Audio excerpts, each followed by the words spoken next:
The hour of convening having arrived, all members of this House will please report to work. All members of the House, please report to the floor of the House, the gallery, or room 341. The clerk will ring the bell.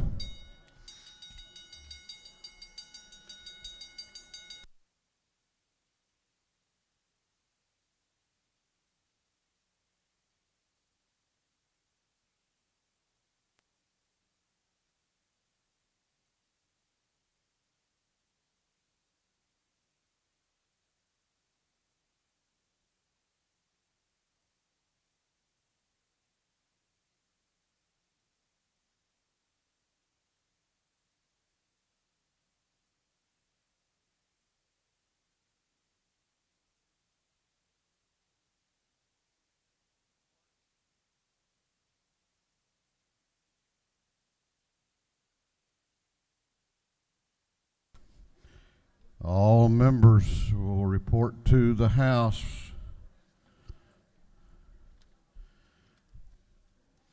We are going to have the morning roll call. All members present will please say here or present loudly to signify their presence, and the clerk will unlock the machines and call the roll.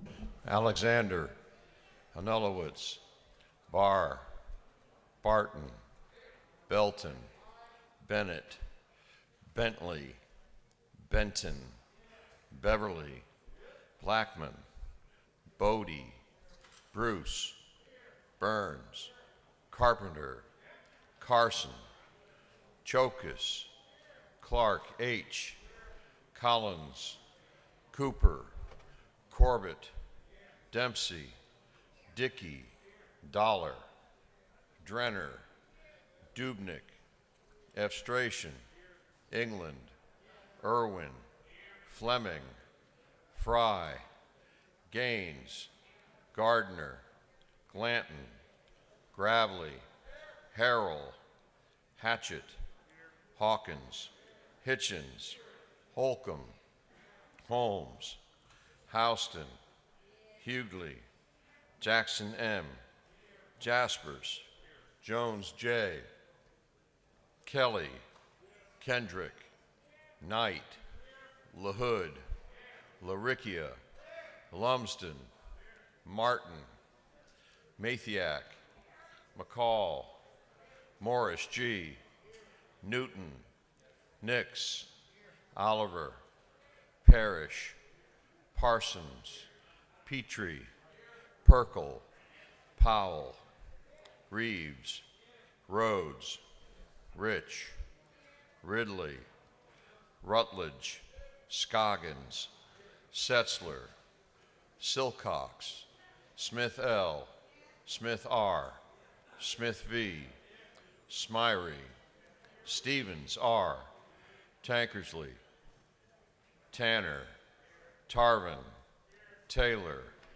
Thomas E., Trammell, Washburn, Watson, Welch, Werkheiser, Wiedauer, Williams A., Williamson, Yurda, Allen, Bazemore, Bernau, Cannon, Carter, Clark D., Clark J., Cook, Davis, Douglas, Dreyer, Donahue, Earhart, Evans, Frazier, Gilligan, Gertler, Henson, Hill, Hogan, Holland, Holly, Hobson, Howard, Hutchinson, Jackson D., Jones S., Jones T., Jones V., Couch, Kinnard, Lopez Romero, Marin, McLean, McLaurin, McLeod, Meeks, Mitchell, Moore B., Moore C., Morris M., Nelson, Wen, Paris, Prince, Pullen, Robichaud, Saints, Schofield, Scott, Shannon, Sharper, Smith M, Stevens M, Stevenson, Thomas A.M., Turner, Walensky, Wilkerson, Williams M.F., Williams N., Wilson, Beasley Teague, Here. Bonner, Here. Buckner, Here. Burchett, Here. Caldwell, Here. Campbell, Here. Cantrell, Here. Dickerson, Here. Dukes, Gamble, Gilliard, Here. Gordon, Here. Green, Here. Gullett, Here. Jones, J.B., Here. Kirby, Lott, Here. Mathis, Here. Metz, Momtahan, Park, Here. Pruitt, Here. Rogers, Singleton, Here. Stovall, Here. Williams R., Here. Honolowitz, Barr, Blackman, Clark D., Dreyer, Dubnik, Dukes, Fleming, Fry, Gamble,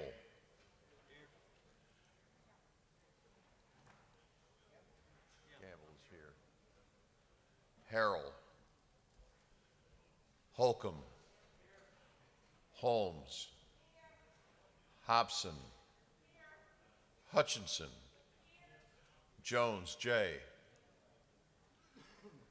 Jones V.,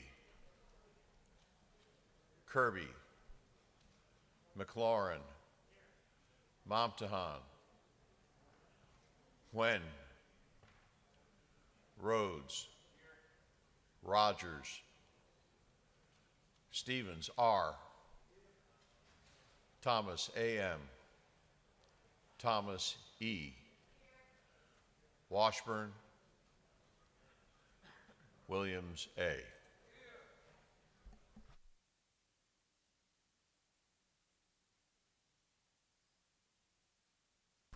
Members will look at the board to be sure it is accurate. We get Representative Dukes, Representative Blackman,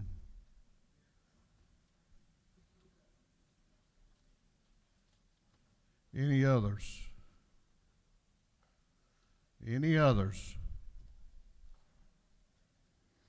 The clerk will lock the machines. Doorkeepers will close the doors and keep them closed.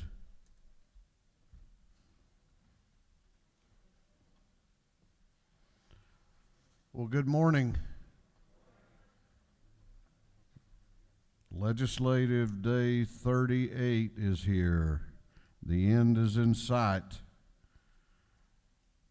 We will begin our day today with scripture reading and prayer by the chaplain, after which we will pledge allegiance to the flag of our country. Our chaplain this morning will be introduced by the gentleman from the 15th House District, Representative Matt Gamble. Representative Gamble.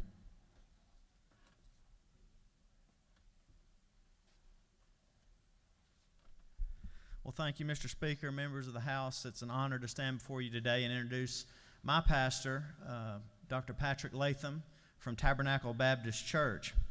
Pastor Latham is fairly new to us. He started in January, so my heart goes out to any minister that changes churches right in the middle of what we've just come through with the COVID pandemic.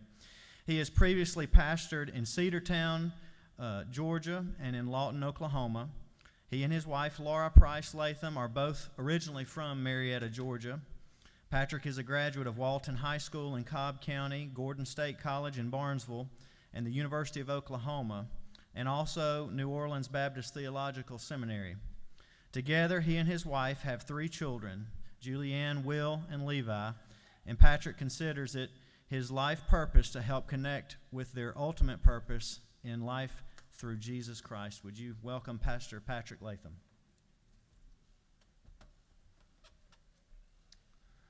Thank you to Speaker Ralston, and thank you to my representative Matthew Gamble, and thank you to the members of this distinguished body for the opportunity to stand before you this morning.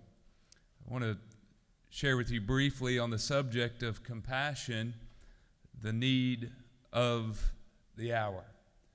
Considering the different crises within our nation, it seems that compassion, empathy, sympathy towards one another, our fellow Georgians, our fellow Americans, is perhaps the greatest need of our time. Love and understanding seems to be what's required. Sergeant Shriver, the first director of the Peace Corps, once said, if American society could fully embrace this virtue we call love, it would be as if humanity discovered the usefulness of fire for a second time. Indeed, compassionate regard for one another can greatly benefit us. The question we face is, how can we have hearts that are full of such compassion, empathy, and sympathy? Is there any way for us to improve our human condition? Unfortunately, we have help and an example in the person of Jesus. In Mark 6:34, we read of an occasion in his ministry. Shortly after, Scripture describes an interaction with King Herod, the king of Judea at that time. It says Jesus went to travel with his closest followers, and he cut across the northern portion of the Sea of Galilee to find a place of rest. And when he went ashore, he saw a large crowd, and Jesus had compassion on them, for they were like sheep in his eyes, without a shepherd. Then he began to teach them many things. Jesus approached the seashore, and he saw a green grass ascending up into the hillside, and people wanting to catch a glimpse of Jesus and to hear him teach rushed down that seashore in their customary white garb. And in Jesus' eyes, they literally looked like sheep on the pasture side, but they figuratively looked like sheep as well. Jesus knew that the people needed a shepherd. He was well aware of Herod, who had been mentioned previously, and Herod's ruthless reign, his greed, his murderous behavior, his lust-driven and unjust lifestyle that is well spoken of in history. And so Jesus had compassion.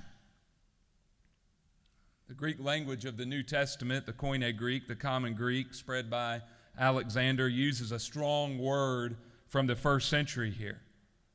It's a word that speaks of the human bowels or the human intestines. It speaks of that type of emotion for another where you are moved on the inside. I can remember when I met my wife, we met at Schillings on the Square in Marietta, Georgia, and she would come in to visit sometimes at my lunch hour. I was a waiter there, and she would come in to get her lunch, and many times as she entered that restaurant, I would see her in the busyness of serving meals, and as I saw her, I got butterflies in my stomach. The Greeks were well aware that emotions seem to impact us on the inside. And so here the New Testament uses this word of a deep visceral feeling for the condition of another person, and it alludes to displays of sympathy and empathy. This word speaks of more than just concern for another person. It portrays a concern for another person that leads one to take action on behalf of that person. We see Jesus here had that compassion. He embodies the virtues of an ultimate leader. The Torah had used this picture to speak of the type of leadership that God's people needs in Numbers 27:17, and Christ embodied this compassion, and he stands today as an example for us. He reminds us that we can all benefit ourselves, our families, our communities, our state, our nation, by embracing this type of compassion.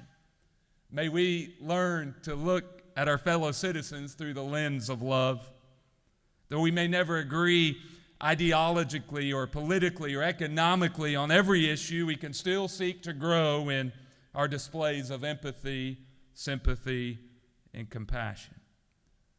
If we can learn to take the proverbial walk in our fellow countrymen's shoes, we might be able to reach agreements and embody changes that will help us survive and thrive as a society. When compassion becomes the gold standard for our beliefs and behaviors, we can work together to form a better future for our loved ones, our communities, and our nation. And take note that Scripture also teaches Jesus is not just an example in this regard, he is an empowerment and an enablement as well. We may feel that of ourselves we can't muster up the compassion we need, but Scripture teaches us in Romans 5:5 that God's love can be poured into our hearts through the Holy Spirit who has been given through Christ Jesus. So if we feel ill-equipped to show compassion and concern to others, may we humble ourselves, pray, and seek the person of Jesus. He can transform us spiritually. He can give us the perspective of love, patience, and forgiveness we need. Let's pray.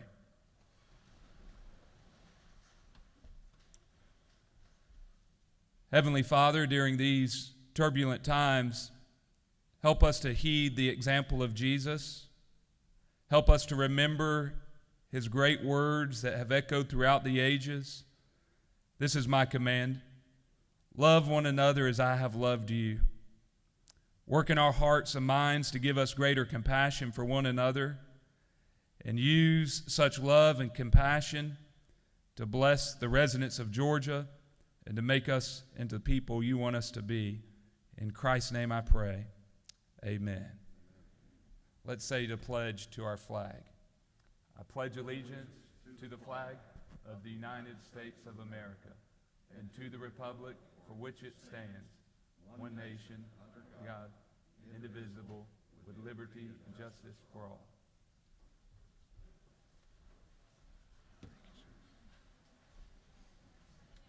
Doorkeepers will unlock the doors.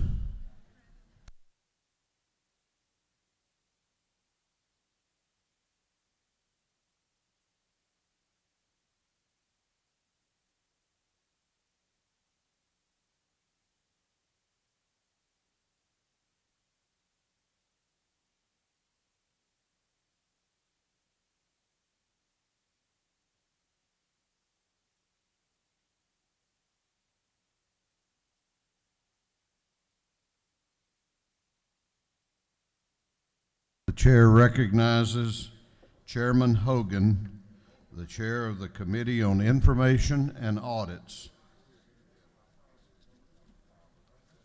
Thank you, Mr. Speaker. Your Committee on Information and Audits read the proceedings of the previous legislative day and found them to be correct. And furthermore, beer is a sign that God loves us and wants us to have a good time. Benjamin Franklin.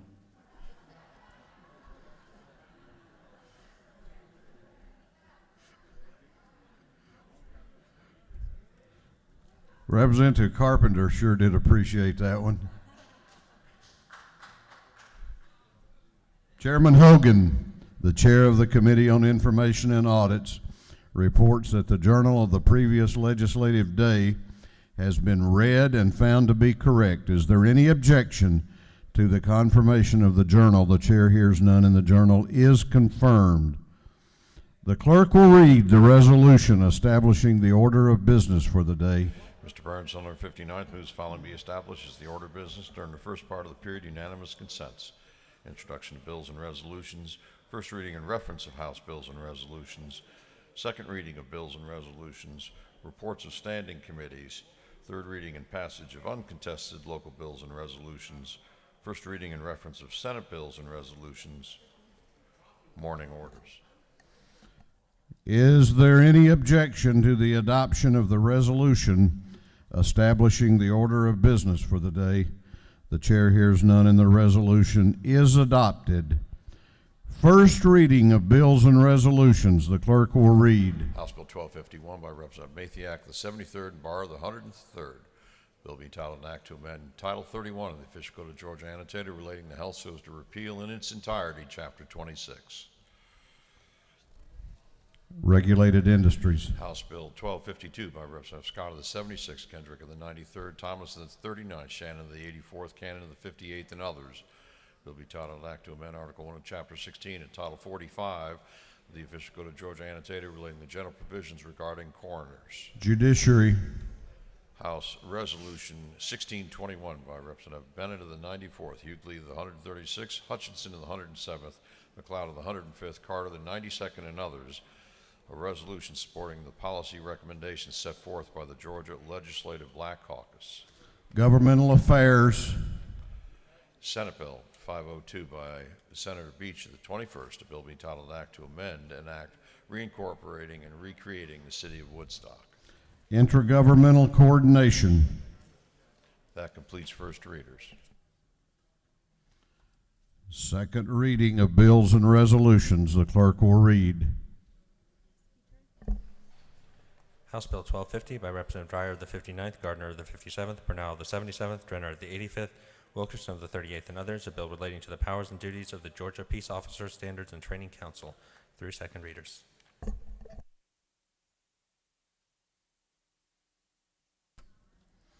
Reports of standing committees. The clerk will read.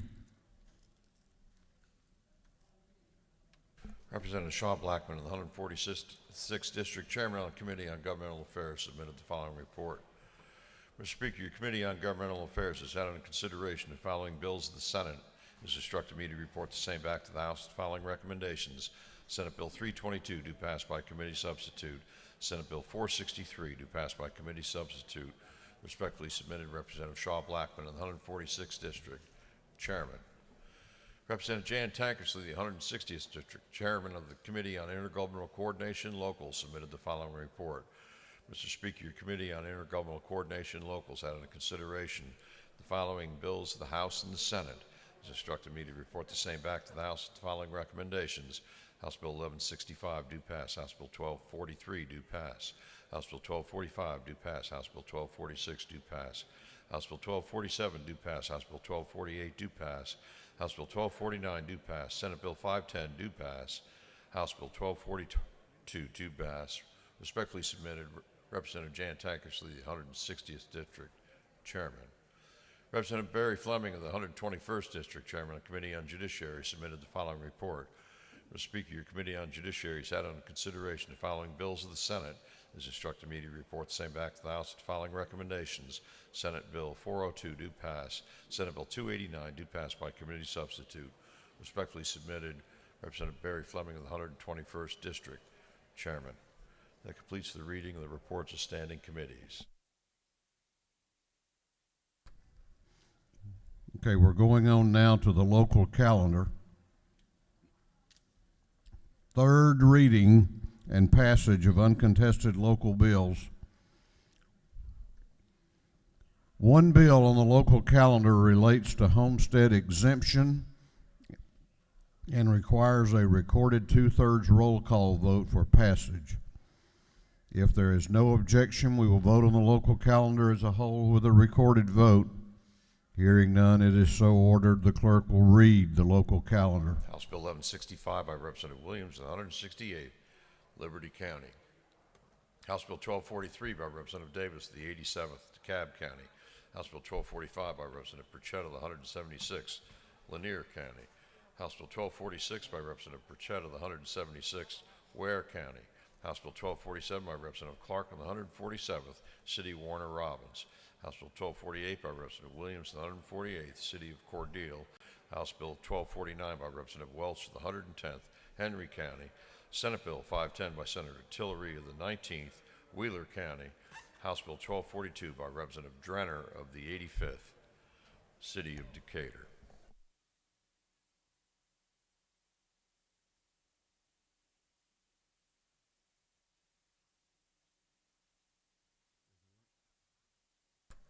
Is there any objection to the previous question being ordered on the local calendar? The chair hears none. The previous question is ordered. Is there any objection to agreeing to the report of the committee, which was favorable to the passage of the bills? The chair hears none. The report of the committee is agreed to. Shall these bills now pass? All those in favor of the passage of the bills on the local calendar will vote aye. Those opposed will vote no, and the clerk will unlock the machines and call the roll.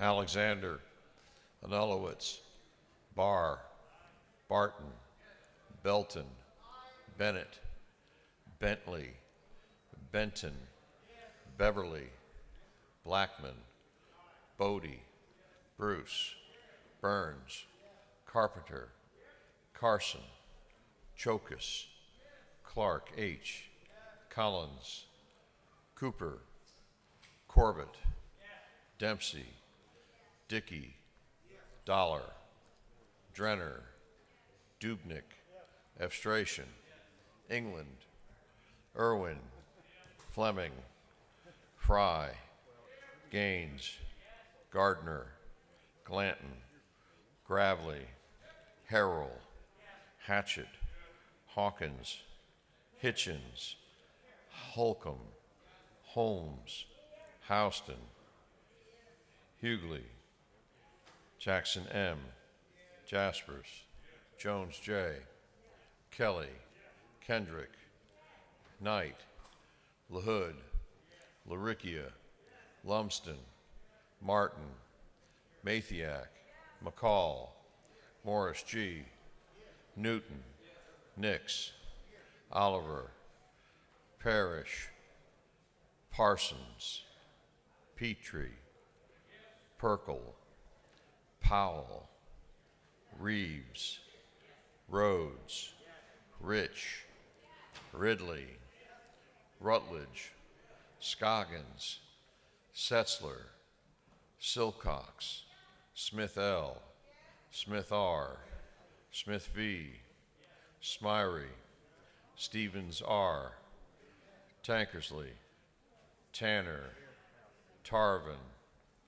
Taylor, Thomas E., Trammell, Washburn, Watson, Welch, Werkheiser, Wiedauer, Williams A., Williamson, Yurda, Allen, Bazemore, Bernau, Cannon, Carter, Clark D., Clark J., Cook, Davis, Douglas, Dreyer, Donahue, Earhart, Evans, Frazier, Gilligan, Gertler, Henson, Hill, Hogan, Holland, Holly, Hobson, Howard,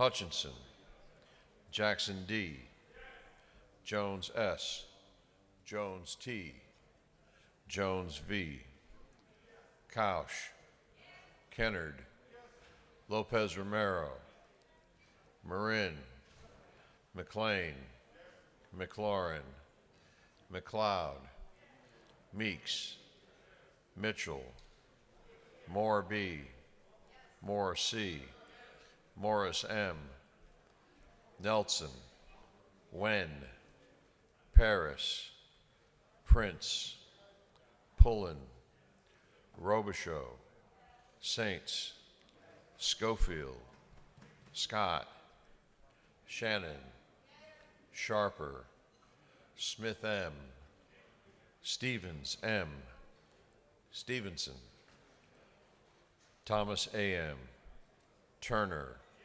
Walensky, Wilkerson, Williams M.F., Williams N., Wilson, Beasley Teague,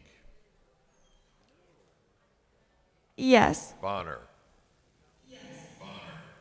Yes. Buckner, Yes. Burchett, Yes. Caldwell, Yes. Campbell, Yes. Cantrell, Yes. Dickerson, Dukes, Yes. Gamble, Gilliard,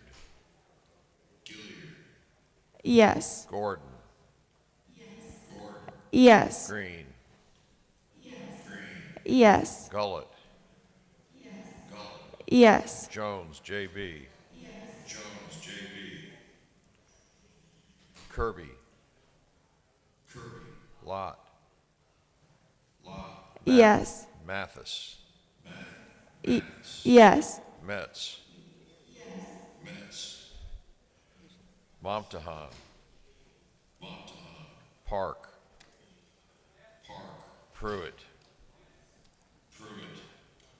Yes. Rogers, Singleton, Yes. Stovall, Yes. Williams R.,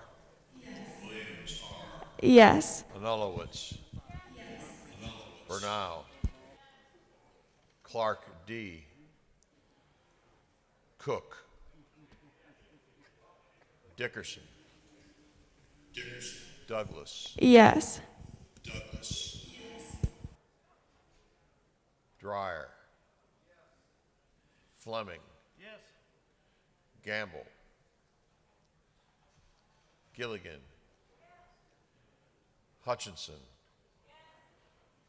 Jones, J.B., Jones, T., Kirby, Knight, McLaurin, Momtahan, Morris M., Huen, Oliver, Paris, Parrish, Perkel, Scoggins, Scott, Tarvin, Thomas A.M., Thomas E., Welch, Williams A., Williamson, Wilson.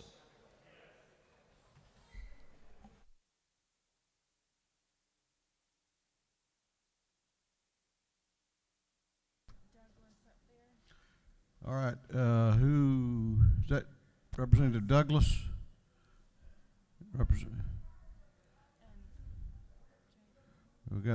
We got a few up in the gallery.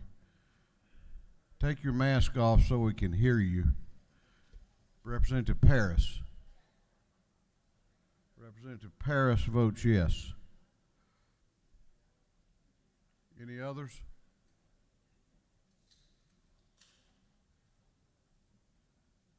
Okay, Donna, there does not appear to be any others. The clerk will lock the machines on the passage of the bills on the local calendar. The ayes are 155, the nays are 1. These bills, having received the requisite constitutional majority, are therefore passed. We're going on now to morning orders. Going on to morning orders, all members will please lower the decibel level of conversation and give respect and attention to the members in the well. The chair recognizes for a morning order Chairman McCall.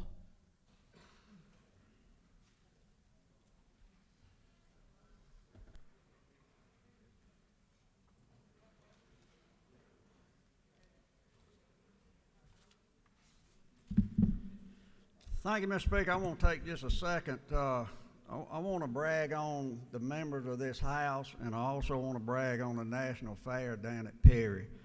The fair is going to happen this fall. It'll be October the 8th through the 18th. If any of you have never been, you need to go just to see what a treasure that is for the state of Georgia and especially central Georgia. If you need any help figuring out how to get in or get there, find me, and we'll take care of you. On October the 17th, there will be a showdown, and let me explain just a second what that is. That's what this trophy is, and if you will count the plaques on it, we started this about 9 years ago, where we put 5 members of the House and 5 members of the Senate showing animals that the 4-H and FFA students teach them how to show. 7 out of 9 times, the House has whipped the Senate like a 3-year-old in Kmart. And I want to do that one more time for my last time down there doing this as Ag Chairman. But Representative Lynn Smith won the first one. Tom Kirby has run it twice. David Knight showed hogs and won it. Scott Turner showed a dairy cow. Even Stacey Abrams won it. And the last one to win, the last one we had was Representative Bonnie Rich. So if any of you have any questions about how much fun that is and how much you learn, there's probably 45 or 50 other ones of House members in here, and I want to tell you how much I appreciate y'all helping us spank the Senate. There's an Oversight Committee made up of members of this House, which is Representative Dickey, Jaspers, England, Perkle, and myself, that meet with the Fair Board, and I want to be serious just a second. COVID caused the fair to have to shut down. They have lost around $1 million worth of income due to the shows being canceled. We need to take care of the fairgrounds. It's a treasure for the state of Georgia, and I hope on October the 8th through the 18th they have the biggest crowd they have ever had at the Georgia National Fair. Thank you, Mr. Speaker.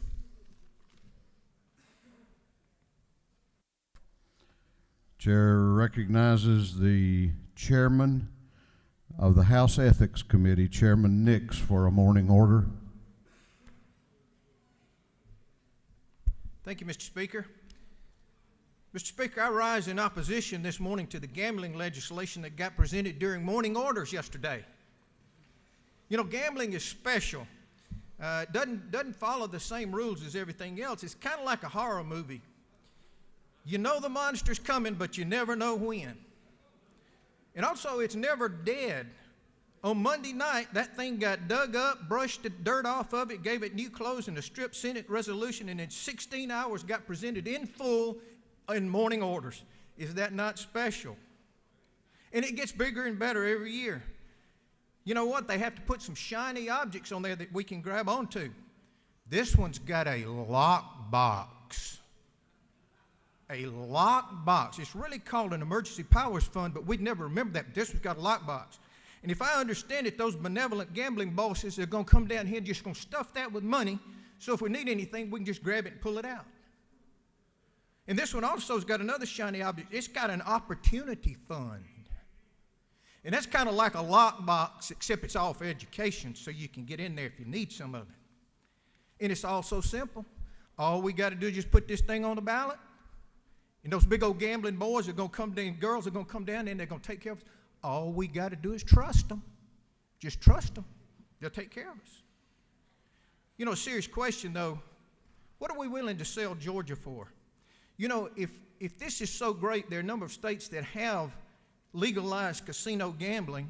Which one do we want to be like? Do we want to be like the one that's the #1 state in the country for business? Oh, no, wait a minute, that's Georgia. 7 years in a row. How about the ones that got AAA bond ratings that they managed to keep all the way through the Great Recession? I hadn't looked it up, but I don't think there are going to be many on that list. That's Georgia. How about the one that's got the model public scholarship fund in the country that others come and try to model after? Oh, wait a minute, that's the Hope Scholarship. That's Georgia. Would somebody please tell me again why we need to sell our state to the gambling bosses? I yield the well.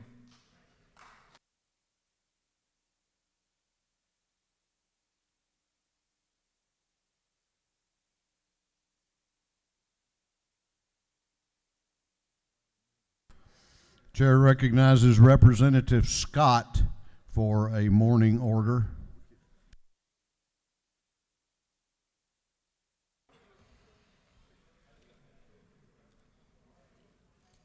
Thank you, Mr. Speaker.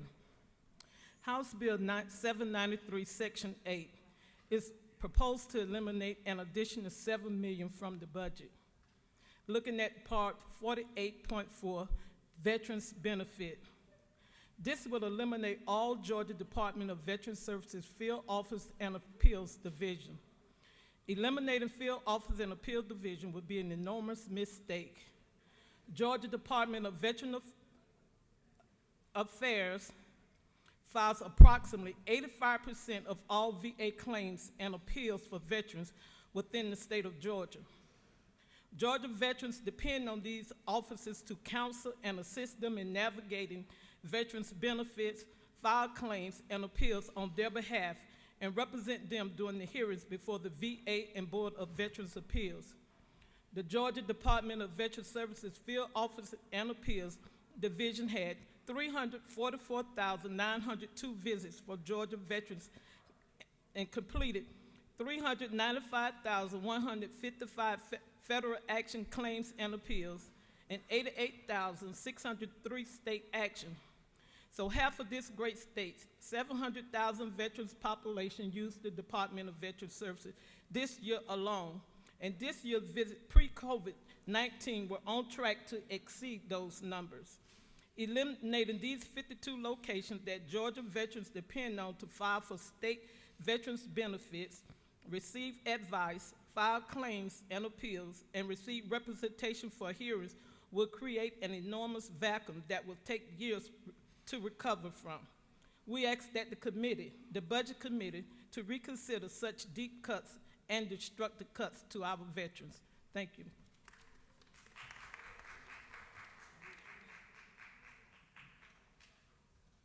Chair recognizes Representative Jasmine Clark for a morning order.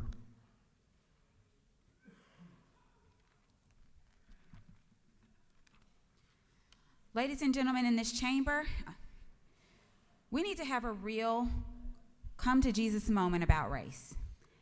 I don't get much time in the well, so I will try to accomplish in the next minute what has been brewing in our society for over 400 years. When we talked about the casino bill yesterday, Jim Crow laws were invoked. Quote, Jim Crow laws are alive and well, unquote. I was surprised to hear a comparison to a conservative radio talk show host telling alternative facts about the casino bill to a systemic set of laws used to enforce segregation and keep black people in the South in their place. These laws included denying black people the right to vote, the right to hold certain jobs, and the right to get an equitable education. So if you want to have an honest conversation about Jim Crow laws being alive and well, let's do that. I've got time. It is offensive to compare treacherous Jim Crow laws to some dude on the radio not liking your bill. It's about as offensive as equating civil rights hero Dr. Martin Luther King to Confederate generals who fought to uphold the institution of slavery. Racism is not always using the N-word. Racism is not always using the N-word. Sometimes It is making a mockery of our nation's painful and shameful past and those who still feel the effects of it today.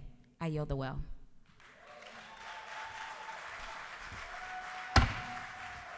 The House will maintain decorum.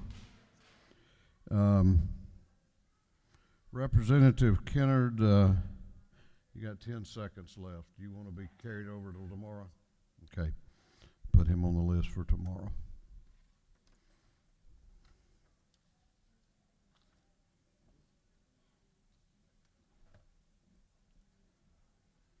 We're now going on to the rules calendar. Going on to the rules calendar. Clerk will read the caption to Senate Bill 371. Senate Bill 371 by Senator Gooch, the 51st, Beach, the 21st, Jones, the 25th, Butler, the 55th, and others, to be entitled an act to amend Article 3 of Chapter 2 of Title 32 of the Official Code of Georgia annotated relating to officers in the Department of Transportation so as to provide for state investment in railways and railroad facilities and equipment. This bill having referred to the Committee on Transportation. That committee recommends that this bill do pass. Chair recognizes the Chair of the House Transportation Committee, Chairman Tanner, to present the bill. Thank you, Mr. Speaker. I'll be short with this bill. Senate Bill 371, you have saw this legislation several times over this course of this session. We passed a very similar bill out of the House. It's also already passed the Senate right when we came back into session on last week. And it got passed with some haste, and there had been a couple of things that GDOT wanted to change, and so this bill before you takes into consideration. All this bill does is simply provide a program area within the state budget for investment into freight and to rail. It doesn't require any investment, but it just has a program item in the state budget. This came out of the Freight and Logistics Commission that's met over the last year and a half as one of their recommendations as we continue to look for ways to move freight off of our interstate and public road system onto rail. And again, this is the same legislation. The only real difference is it gives a little bit more flexibility within the program area to GDOT. And again, all of this is subject to the appropriations process of future General Assemblies and to their direction. The only thing this does is put a program item into the budget. Mr. Speaker, with that, I'll be glad to answer any questions. You do not appear to have any questions. Mr. Speaker, with that, I'll yield the well and ask for favorable consideration of Senate Bill 371. Thank you. Is there any objection to the previous question being ordered? The chair hears none. The previous question is ordered. Is there any objection to agreeing to the report of the committee, which was favorable to the passage of the bill? The chair hears none. The report of the committee is agreed to. Shall this bill now pass? All those in favor of the passage of Senate Bill 371 will vote aye. Those opposed will vote no, and the clerk will unlock the machine and call the roll.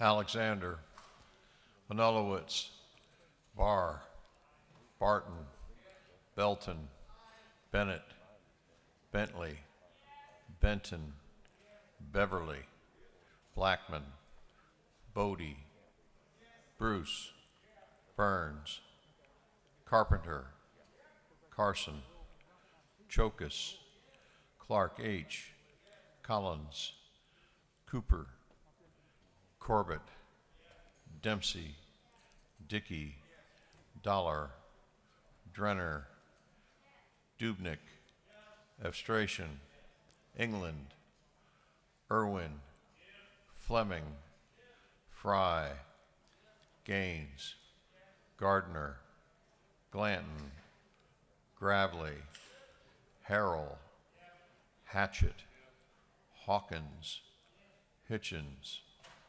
Holcomb, Holmes, Houston, Hughley, Jackson M., Jaspers, Jones J., Kelly, Kendrick, Knight, LaHood, LaRicchia, Lumsden, Martin, Mathiak, McCall, Morris G., Newton, Nix, Oliver, Parrish, Parsons, Petrie, Perkel, Powell, Reeves, Rhodes, Rich, Ridley, Rutledge, Scoggins, Setzler, Silcox, Smith L., Smith R., Smith V., Smyrie, Stevens R., Tankersley, Tanner, Tarvin, Taylor, Thomas E., Trammell, Washburn, Watson, Welch, Werkheiser, Wiedauer, Williams A., Williamson, Yurda, Allen, Bazemore, Bernau, Cannon, Carter, Clark D., Clark J., Cook, Davis, Douglas, Dreyer, Donahue, Earhart, Evans, Frazier, Gilligan, Gertler, Henson, Hill, Hogan, Holland, Holly, Hobson, Howard, Hutchinson, Jackson D., Jones S., Jones T., Jones V., Couch, Kennard, Lopez Romero, Marin, McLean, McLaurin, McLeod, Meeks, Mitchell, Moore B., Moore C., Morris M., Nelson, Wen, Paris, Prince, Pullen, Robichaux, Saints, Schofield, Scott, Shannon, Sharper, Smith M., Thomas A.M., Turner, Walensky, Wilkerson, Williams M.F., Williams N., Wilson, Beasley Teague, Yes. Bonner, Yes. Buckner, Yes. Burchett, Yes. Caldwell, Yes. Campbell, Yes. Cantrell, Yes. Dickerson, Yes. Dukes, Yes. Gamble, Yes. Gilliard, Yes. Gordon, Yes. Green, Yes. Gullett, Jones J.B., Kirby, Lott, Yes. Mathis, Yes. Metz, Momtahan, Yes. Park, Pruitt, Rogers, Singleton, Yes. Yes. Stovall, Yes. Williams R., Yes. Anulowitz, Blackman, Burns, Clark D., Clark J., Collins, Cooper. Dryer. Gilligan. Hill. Hitchens. Hughley. Jones, J.B. Jones, V. Kelly. Kirby. Lopez Romero. Paris. Pruitt. Yes. Saints.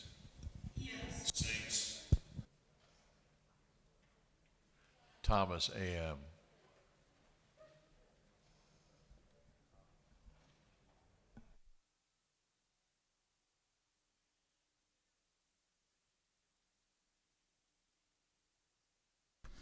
Members will look at the board and make sure it's correct.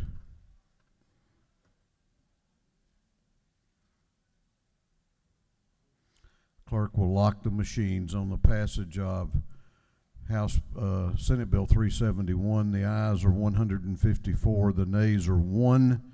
This bill, having received the requisite constitutional majority, is therefore passed. Clerk will read the caption to Senate Bill 342. Senate Bill 342 by Senator Jones, the 25th, Mullis, the 53rd, Gooch, the 51st, Kennedy, the 18th, and Miller, the 49th. Be titled an act to amend Article 2 of Chapter 3 and Article 1 of Chapter 4, Title 25, the official code of Georgia annotated, relating to minimum requirements for local fire departments and general provisions relative to firefighter standards. This bill having been referred to the Committee on Public Safety and Homeland Security. That committee recommends that this bill do pass. The chair recognizes Chairman Rhodes to present the bill. Thank you, Mr. Speaker. I have before you this morning Senate Bill 342. This legislation is a result of the outcries we heard of our volunteer firefighters from across the state. We're losing them left and right. These ladies and gentlemen that go out and volunteer their time in efforts to help protect us and our homes are really at risk. Sometime back a few years ago, through some legislation, I think it was inadvertently, they got lumped in with the full-time firefighters. We, as an example, just if this were to continue and they were to shut down our volunteer fire departments in my home county, it would cost us $6 to $8 million to equip our volunteer firefighters up to standards and training standards. All this legislation does is take them back to their volunteer firefighter status, and they have to obtain those minimum standards of volunteer firefighters. Mr. Speaker, are there any questions? I'll be glad to answer them. I do not think you have any questions. I yield the well and ask for your favorable vote. Gentleman has yielded the well. Is there any objection to the previous question being ordered? The chair hears none. The previous question is ordered. Is there any objection to agreeing to the report of the committee, which was favorable to the passage of the bill? The chair hears none. The report of the committee is agreed to. Shall this bill now pass? All those in favor of the passage of Senate Bill 342 will vote aye. Those opposed will vote no.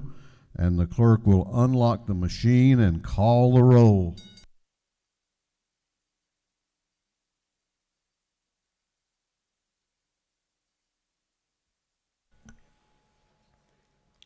Alexander, Anulowicz, Barr, Barton, Belton, Bennett, Bentley, Benton, Beverly, Blackman, Bodie, Bruce, Burns, Carpenter, Carson, Chokus, Clark H., Collins, Cooper, Corbett, Dempsey, Dickey, Dollar, Drenner, Dubnik, Abstration, England, Irwin, Fleming, Fry, Gaines, Gardner, Glanton, Gravely, Harrell, Hatchett, Hawkins, Hitchens, Holcomb, Holmes, Houston,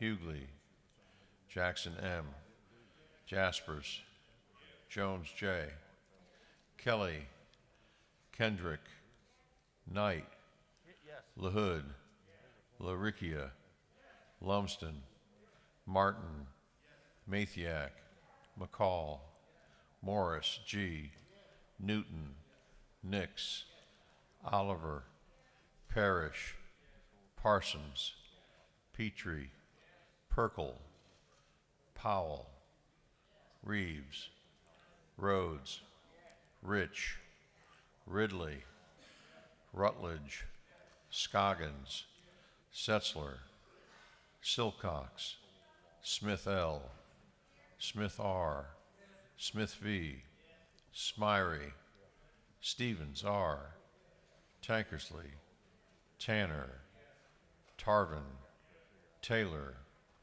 Thomas E., Trammell, Washburn, Watson, Welch, Werkheiser, Wiedauer, Williams A., Williamson, Yerda, Allen, Bernau, Bazemore, Cannon, Carter, Clark D., Clark J., Cook, Davis, Douglas, Dreyer, Donahue, Earhart, Evans, Frazier, Gilligan, Gertler, Henson, Hill, Hogan, Holland, Holly, Hobson, Howard, Hutchinson, Jackson D.,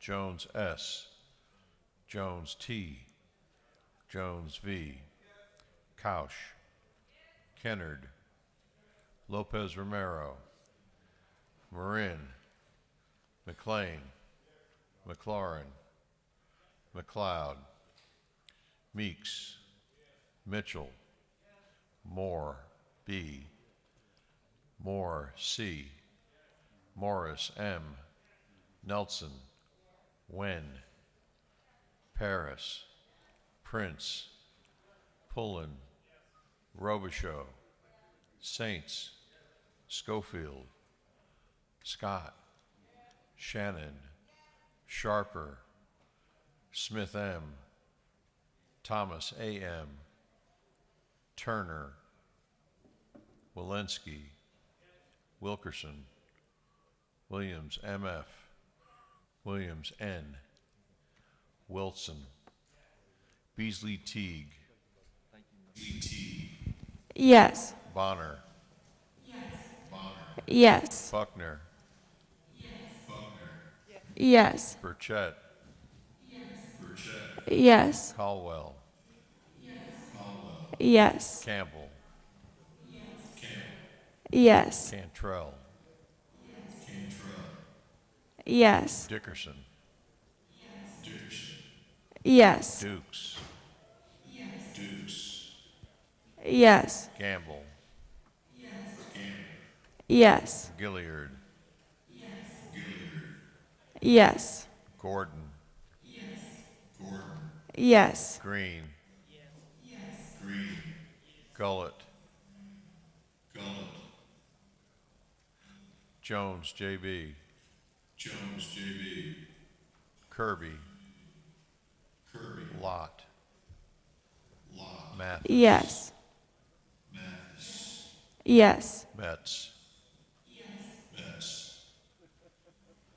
Momtahan, Yes. Park, Pruitt, Yes. Rogers, Yes. Singleton, Yes. Stovall, Yes. Williams R., Yes. Clark D., Gardner, Henson, Hill, Holmes. Jones, J.B. Kelly. Kirby. Lopez Romero. Moore, B. Perkel. Sharper. Smith, M. Taylor. Thomas, A.M. Wilkerson. Williams, N.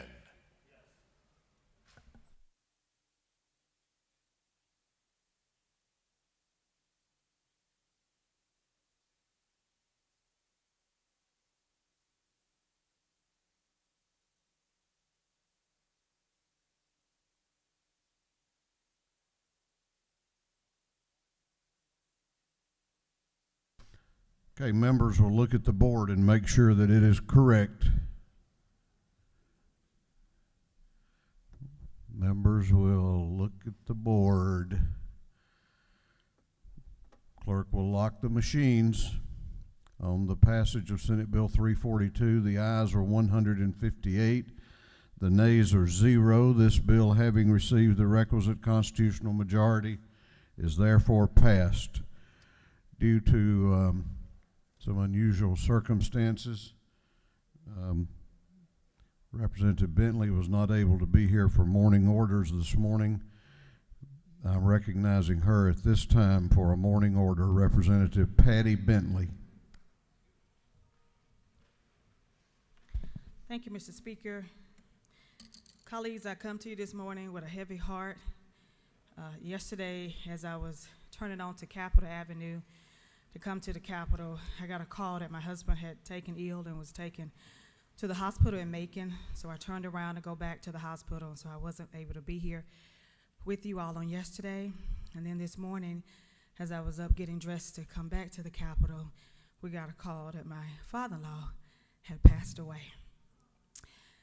Calvin J. Bentley Sr., owner of Bentley & Sons Funeral Home of Macon, Jeffersonville, and Roberta, been in funeral business for over 50 years, went home to be with the Lord today.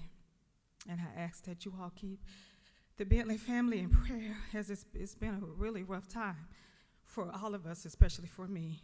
But with your love and support and your prayers, I've been able to make it through. And I just thank you so very much. May God bless you all.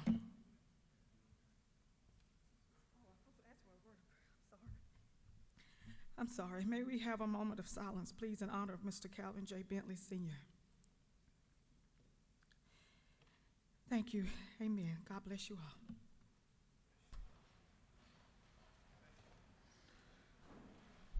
Clerk will read the caption to Senate Bill 288.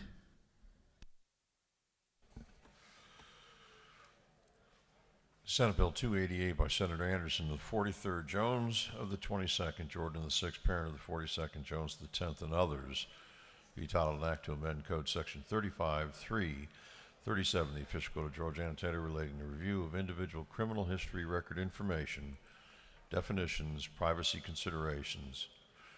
This bill I refer to the committee, a special committee on criminal justice system. That committee recommends that this bill do pass by committee substitute. Chair recognizes Representative Houston Gaines to present the bill. Thank you, Mr. Speaker. Senate Bill 288 would give Georgians a second chance. This legislation is an important step forward for criminal justice reform in our state. I'm extremely proud to have been a part of this legislation, and it's a bill we can all agree on that will help millions of Georgians. This legislation allows for individuals to have their records restricted for employment purposes for certain misdemeanor offenses after not reoffending for a period of 4 years. Law enforcement and the courts will continue to have access to these records. Our large employers like Home Depot and Coca-Cola have expressed their support. Prosecutors, defense attorneys, all ends of the political spectrum, from Freedom Works and Faith and Freedom Coalition and Americans for Prosperity to the Southern Center for Human Rights, nonprofit groups like the United Way. This is something we can all get behind. 41 states provide their citizens the opportunity to have a second chance by allowing individuals to restrict certain offenses. Just in the last year, we've seen Texas, Oklahoma, North Carolina, and many other states expand record restriction eligibility. Today, we can join these 41 other states. By passing this bill, we will not only help returning citizens gain employment and fill Georgia jobs, but we can help reduce recidivism rates across the state. In a time when unemployment is near a record high, we should help Georgians across our state and pass this legislation. Hope you'll join me in this effort and vote yes on Senate Bill 288. Mr. Speaker, I'd be happy to answer any questions. I don't think you have any questions. Thank you, Mr. Speaker. I yield the will. Is there any objection to the previous question being ordered? The chair hears none. The previous question is ordered. Is there any objection to agree or to adopting the committee substitute? The chair hears none. The committee substitute is adopted. Is there any objection to agreeing to the report of the committee, which was favorable to the passage of the bill? The chair hears none. The report of the committee is agreed to. Shall this bill now pass? All those in favor of the passage of Senate Bill 288 will vote aye. Those opposed will vote no, and the clerk will unlock the machines and call the roll.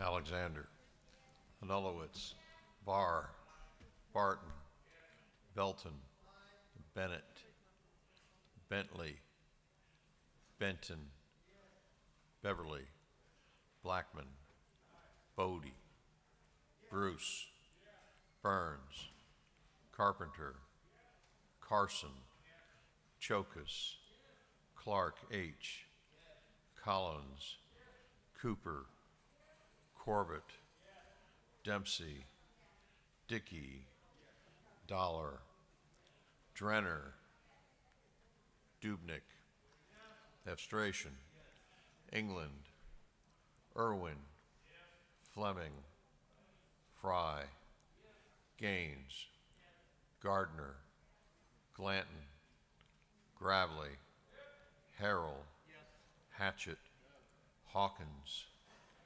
Hitchens, Holcomb, Holmes, Houston,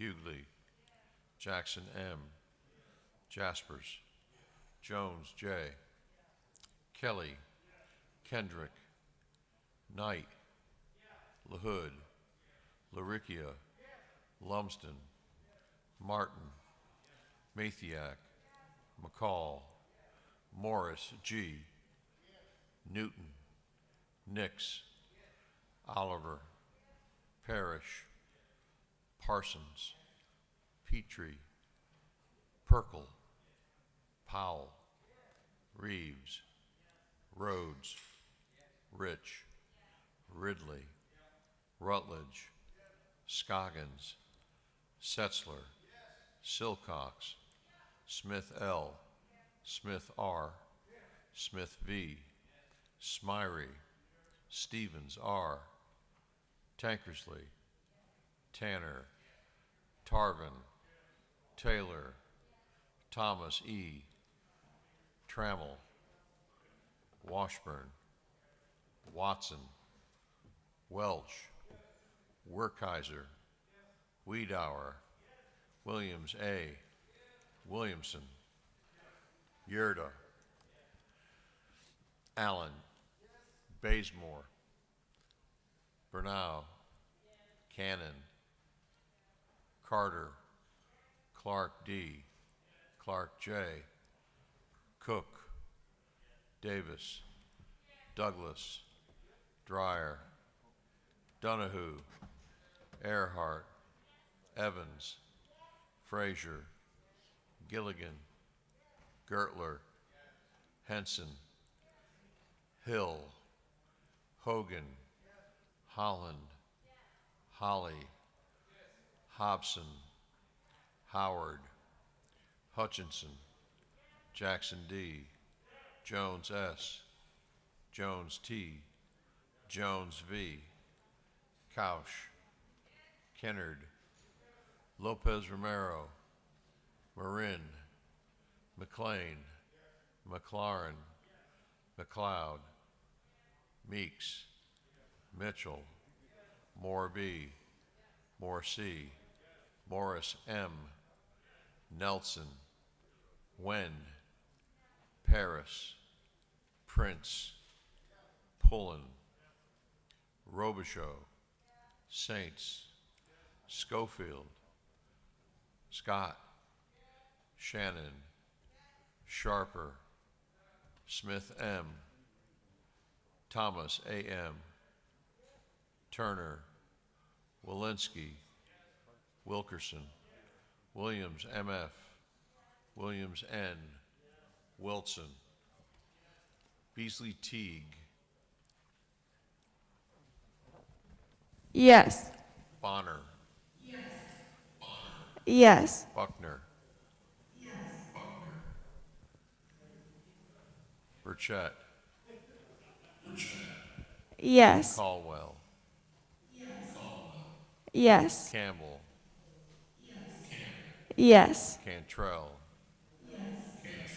Yes. Dickerson, Yes. Dukes, Yes. Gamble, Gilliard, Yes. Gordon, Yes. Green, Yes. Gullett, Jones J.B., Kirby, Lott, Yes. Mathis, Yes. Metz,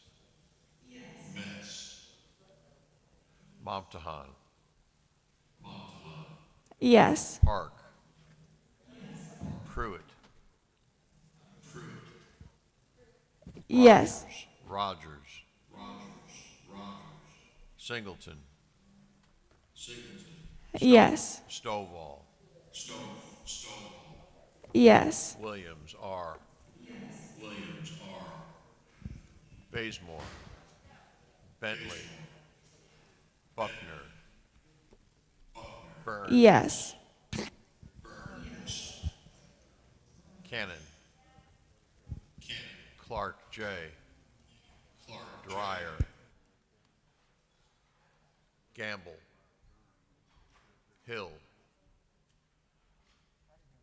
Jones J.B., Jones V, Kendrick, Kirby, Lopez Romero, Newton, Paris, Petrie,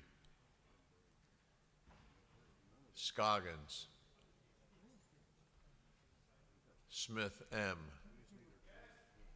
Stevens R, Thomas E, Watson.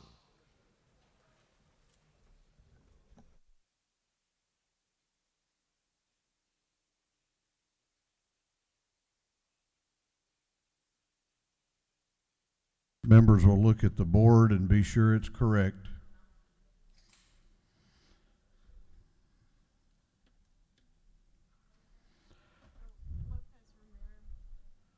Representative, where is she?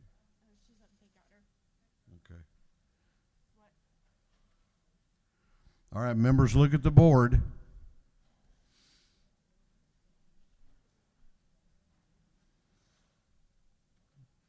The clerk will lock the machines on the passage of Senate Bill 288. The ayes are 159, the nays are 0. This bill, having received the requisite constitutional majority, is therefore passed. Clerk will read the caption to Senate Bill 301.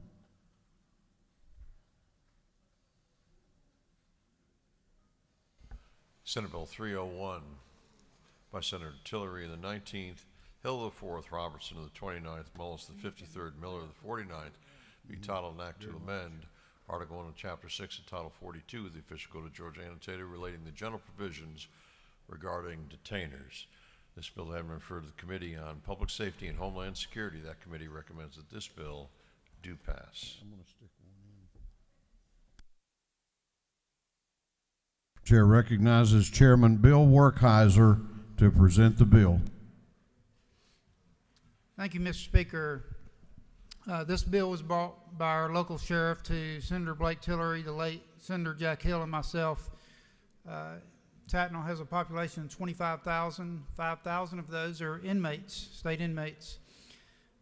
This was suggested to save both state and local governments money, manpower, and more importantly, social cost on transporting state inmates back and forth to local jails from state prisons while being adjudicated on new charges while being incarcerated. I mentioned social cost.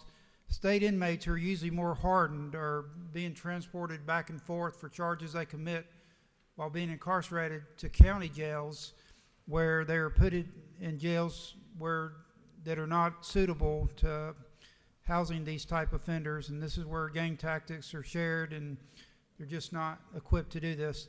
The terrible incident in Baldwin County is an example of inmates overtaking guards, which should have been a routine transport. These inmates will remain in the custody of the institution until all charges have been adjudicated, and this will only happen if it's requested by the local sheriff and the warden and the local, the sheriff, local warden, and the commissioner agree to it. And that's the bill, and I'll stand for any questions. If not, I'll yield the well.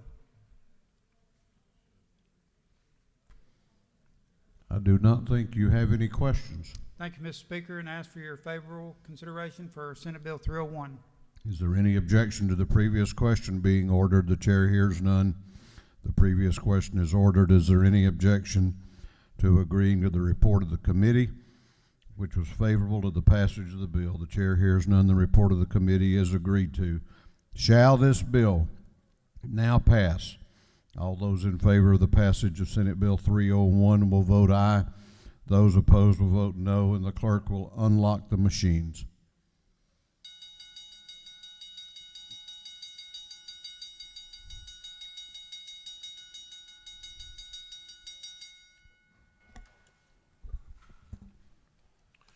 Alexander, Anulowitz, Barr, Barton, Belton, Bennett, Bentley, Benton, Beverly, Blackman, Bodie, Bruce, Burns, Carpenter, Carson, Chokus, Clark H., Collins, Cooper, Corbett, Dempsey, Dickey, Dollar, Drenner, Dubnik, Abstration, England, Irwin, Fleming, Fry, Gaines, Gardner, Glanton, Gravely, Harrell, Hatchett, Hawkins, Hitchens,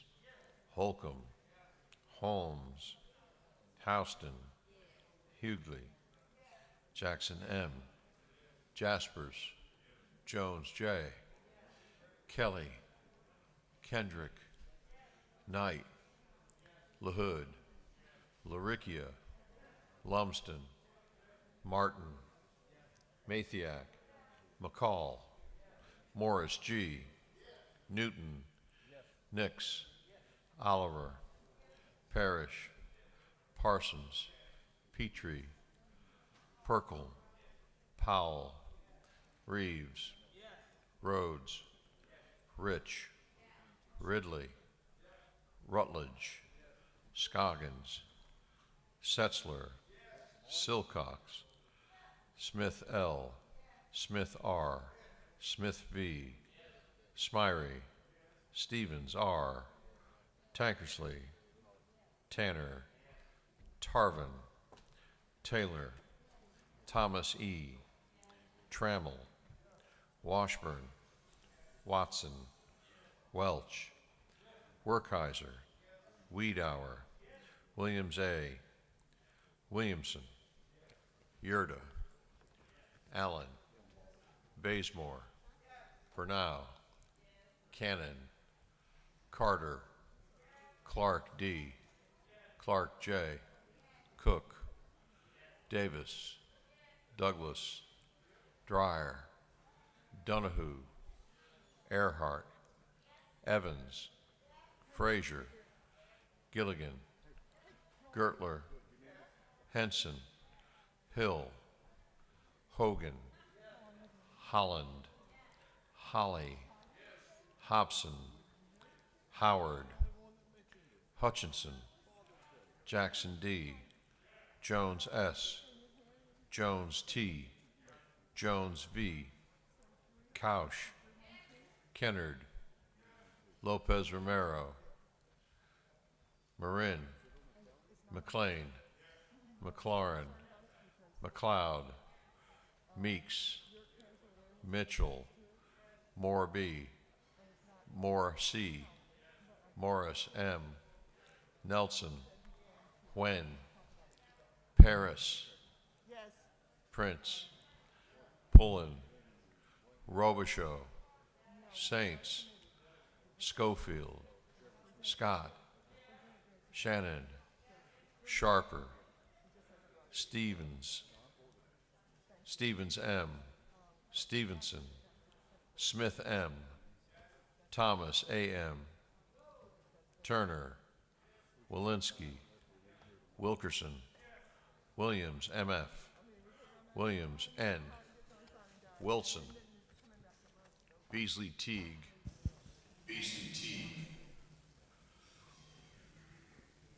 Bonner, Yes. Buckner, Yes. Burchett, Caldwell, Yes. Campbell,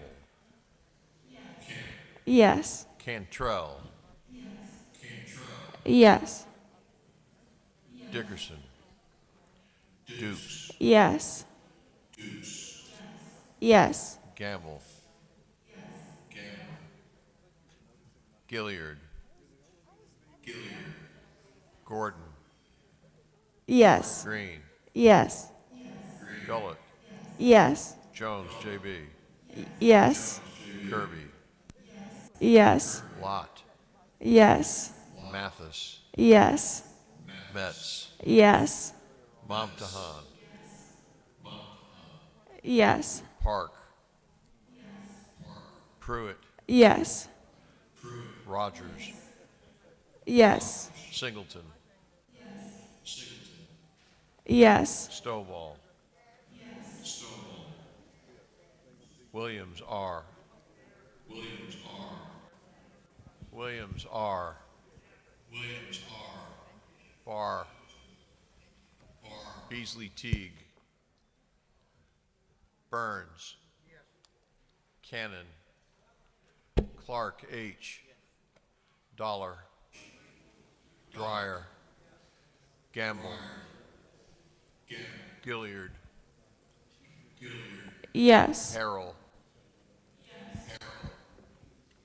Hatchett, Henson, Holmes, Jones V, Lopez Romero, Lumsden, Petrie, Rogers, Scoggins, Tarvin, Williams A, Wilson.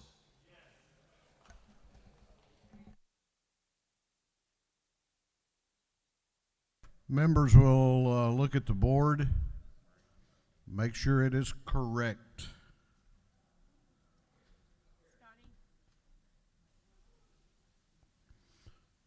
Clerk will lock the machines. On the passage of Senate Bill 301, the ayes are 157, the nays are 2. This bill, having received the requisite constitutional majority, is therefore passed.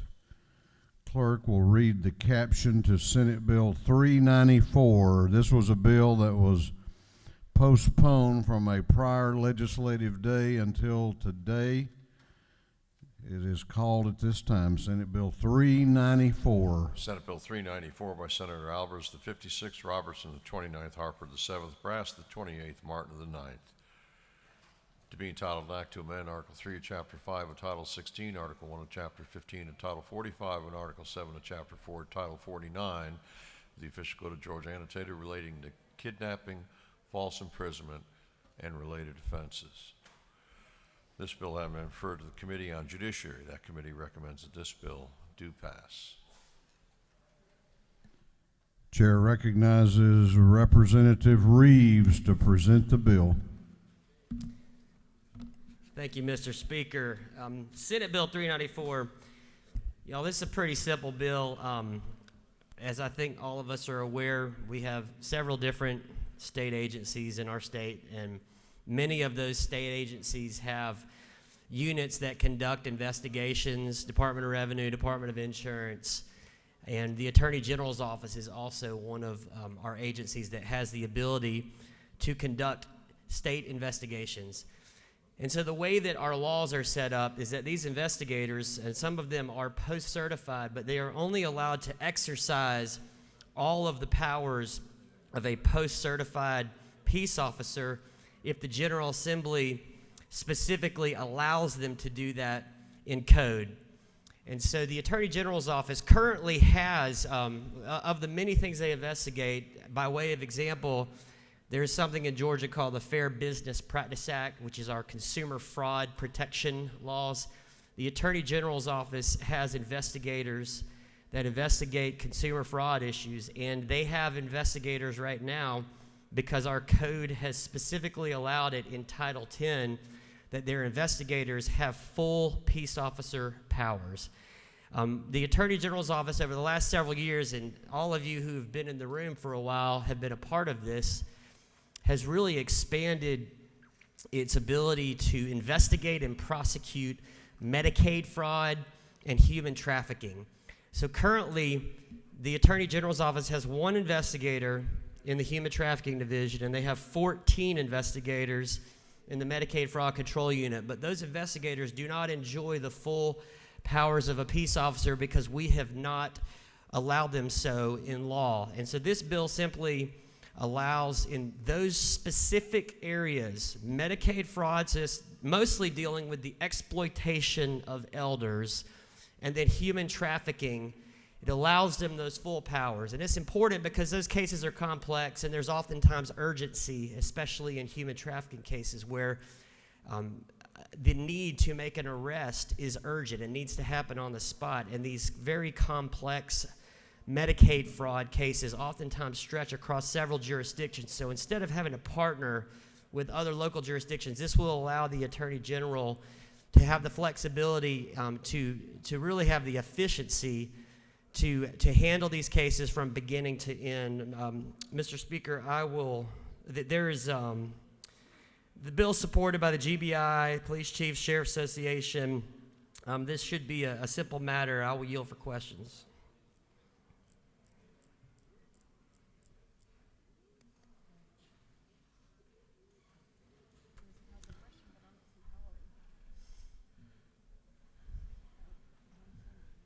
You do have a question or two. Do you yield? I do. Chair recognizes Chairman Fleming to your left for a question. Thank you, Mr. Speaker. Representative, isn't it true that I fully support this bill because, as I understand it, we have been doing a good job of trying in this state to crack down on sex trafficking, especially of children. And as our Attorney General has expanded his efforts to eliminate that as best we can from the state, this is a vital component of that need. Is that not true? That is true. And, I understand there's a minority report on the case, so I think that there is going to be opposition to this. But I will say this is about the exploitation of elders, and it's about human trafficking. And I believe that those are two issues that are about as bipartisan as it gets. And supporting this bill is simply allowing the office that is investigating those issues, that knows the most about those issues, that begin those investigations, to actually be able to follow through and finish them up and be completely over them from start to beginning. So, Mr. Speaker, since there is a minority report, I will yield the well. Okay. Gentleman has yielded the well. And there is a minority report. And under the rules of the House, 20 minutes are allocated for the presentation of the report. The chair recognizes Representative McLaurin for purposes of the minority report. Thank you, Mr. Speaker. I would ask the House today, when making a decision on this bill, to think about the way that framing the issue is working in this discussion. You just heard the gentleman say that this bill is about sex trafficking, or it's about Medicare fraud. I disagree. I think this bill is about process. I think this bill is about separation of powers. And I'll try to explain briefly. Anybody here a fan of Law and Order? You know the beginning of the episode when it says the criminal justice system is divided into two parts: the prosecutors that charge cases and police that investigate them. Two parts. Now, public defenders take a beef with that intro, but that's for another time. But there's a reason why there's two parts, as articulated by the makers of Law and Order. Because the power to prosecute a crime is distinct, even within the executive branch, from the power to investigate or enforce the laws on the ground. This bill would give the Attorney General's office the ability to collapse that distinction, to hire its own post-certified officers to investigate the crimes that it itself is prosecuting as a matter of expediency, as a matter of convenience. I think sex trafficking is horrible. I've worked at a federal court on Medicare fraud issues. I do not take for granted the seriousness of those issues. But it's really, really easy to stand up and say, we should collapse separation of powers because these issues are really bad. You wouldn't agree, as the Georgia legislature, to collapse the legislative and executive functions of Georgia government just because the issue that we think we could address more efficiently is a bad issue or it's a really important issue. You wouldn't do that because process is important. So I'm asking you to look within the executive branch at this request from the Attorney General to collapse the functions of prosecutors and police. I really don't have a whole lot more to say than that. It's about convenience. And I have not personally served as a post-certified officer, and I've never been a prosecutor, so I can't personally give you any stories as to why it's important for those functions to be distinct. But I ask you, if we're going to go down this road where for matters of administrative executive convenience at the level of the Attorney General, there are people in here who are concerned about liberty. And I just ask you to keep that concern at the forefront of your mind as you evaluate this bill. I yield the rest of my time. Thanks, Mr. Speaker. The gentleman has yielded his time.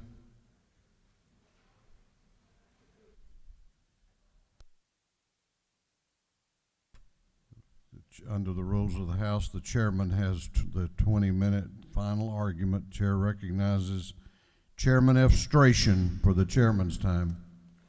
Thank you, Mr. Speaker. I'll yield the balance of the chairman's time to Representative Reeves. Gentleman has that right, and the chair recognizes Representative Reeves for the balance of the chairman's time. Thank you, Mr. Speaker.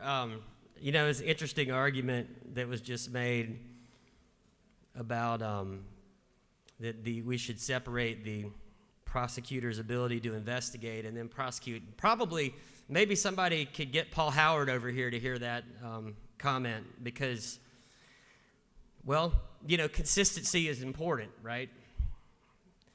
Consistency is important. So somebody please call Paul Howard and ask him to come over here and listen to this debate. There's never been, to my knowledge, I've been here 6 years, nobody's ever raised an issue about the various and sundry state agencies such as Department of Revenue, Department of Insurance, and currently the Attorney General's office that already has the ability for their investigators to exercise full peace officer powers. I've never in my 6 years heard anybody even talk about how we need to repeal that, how that's a problem and that's an issue.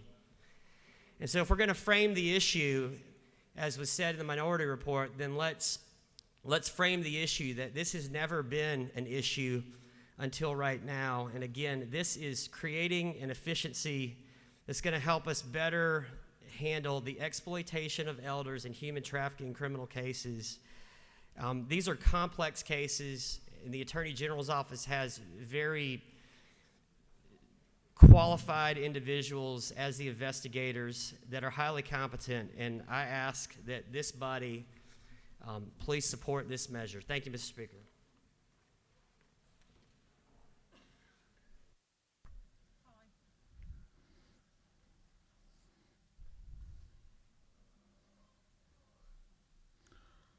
What purpose does Representative Al Williams rise?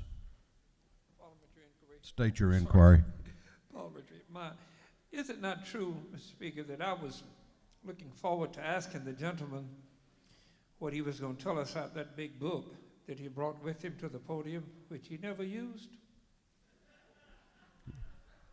Maybe he's never read it. I think you're right, but, oh yeah, I understand. Well, you didn't open it. I don't want it because that thing seems awful to me. I have enough trouble without that. I take it back. I don't get paid. But is it not further true that in testimony before our subcommittee appropriations, the Attorney General has said, and this is just by way of an edification, that elder abuse, while egregious, the biggest Medicaid fraud is from providers. But I do like the bill. But the providers are who take all of our money out of Medicaid. That's the big loser.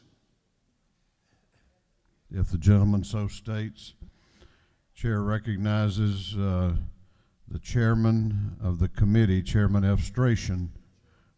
To your for what purpose do you rise? Parliamentary inquiry. State your inquiry. Thank you, Mr. Speaker. Is it not true that Georgia has taken incredible steps over the past few years to fight the evil human trafficking enterprises that we have found, and that this measure, consistent with investigators working in prosecutors' offices who are post-certified, this gives the Attorney General the tools to fight crimes that many times can span jurisdictions, can span judicial circuits, and state's chief law enforcement officer needs these tools. Is that not true? If the gentleman so states, I know that he is an expert in this area.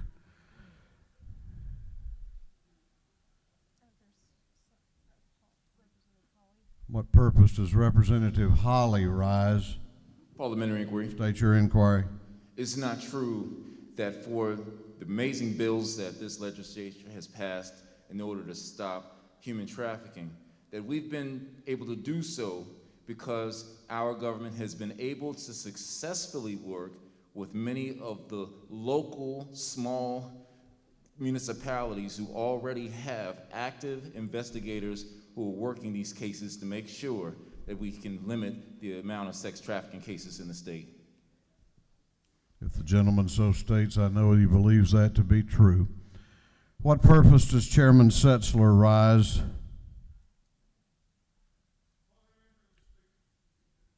We got you a microphone coming.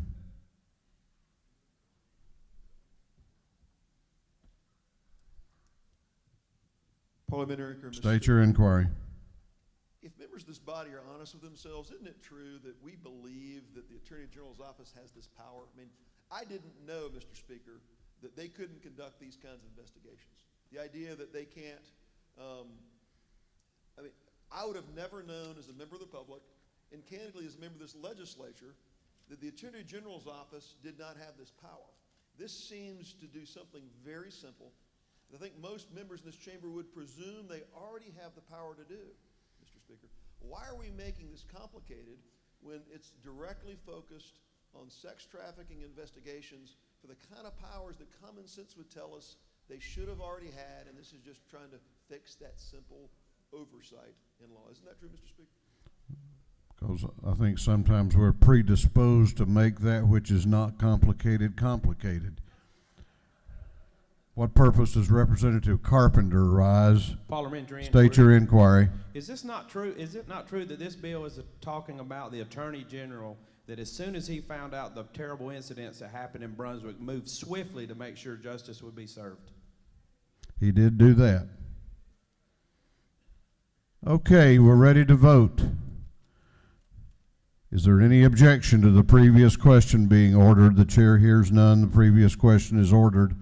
Is there any objection to agreeing to the report of the committee, which was favorable to the passage of the bill? The chair hears none. The report of the committee is agreed to. Shall this bill now pass? All those in favor of the passage of the bill will vote aye. Those opposed will vote no. And the clerk will unlock the machines and call the roll.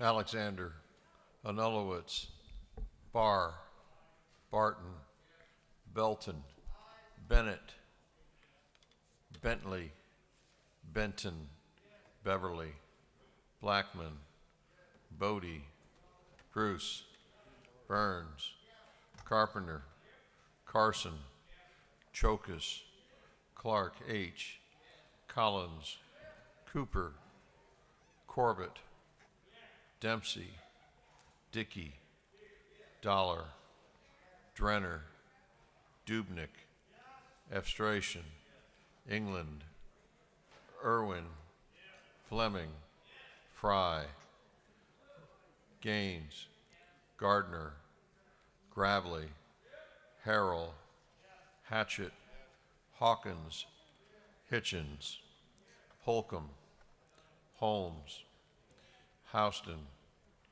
Hughley, Jackson M., Jaspers, Jones J., Kelly, Kendrick, Knight, LaHood, Laricchia, Lumsden, Martin, Mathiak, McCall, Morris G., Newton, Nix, Oliver, Parrish, Parsons, Petrie, Perkle, Powell, Reeves, Rhodes, Rich, Ridley, Rutledge, Scoggins, Setzler, Silcox, Smith L., Smith R., Smith V., Smyrie, Stevens R., Tankersley, Tanner, Tarbin,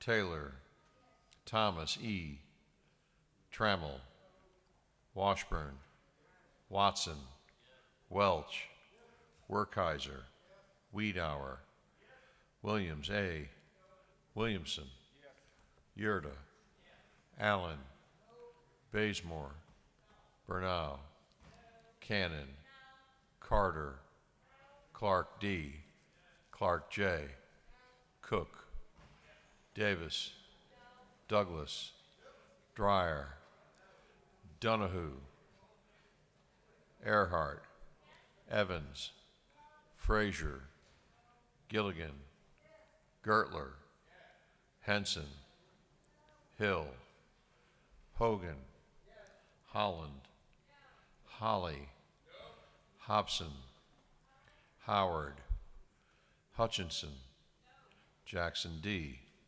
Jones S., Jones T., Jones V., Couch, Kennard, Lopez Romero, Marin, McLean, McLaurin, McLeod, Meeks, Mitchell, Moore B., Morris C., Morris M., Nelson, Huen, Paris, Prince, Pullen, Robichaux, Saints, Schofield, Scott, Shannon, Sharper, Smith M., Thomas A.M., Turner, Walensky, Wilkerson, Williams M.F., Williams N., Wilson, Beasley Teague, Yes. Bonner, Yes. Buckner, No. Burchett, Caldwell, Yes. Campbell, Yes. Cantrell, Yes. Dickerson, No.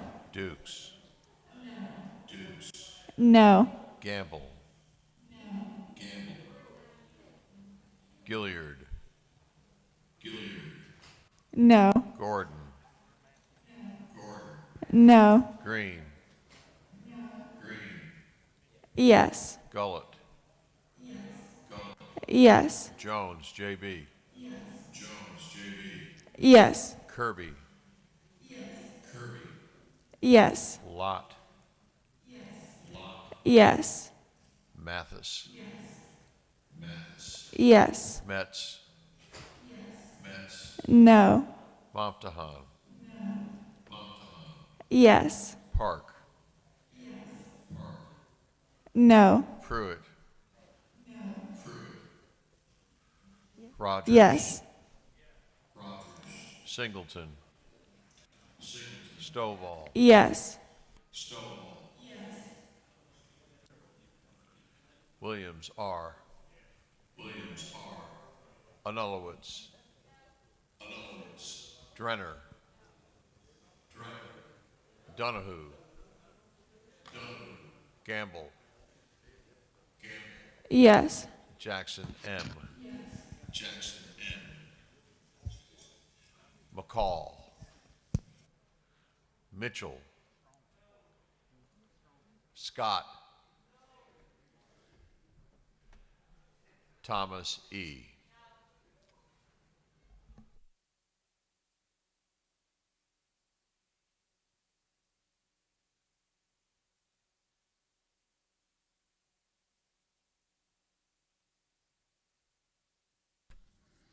Members will look at the board. Make sure it is correct.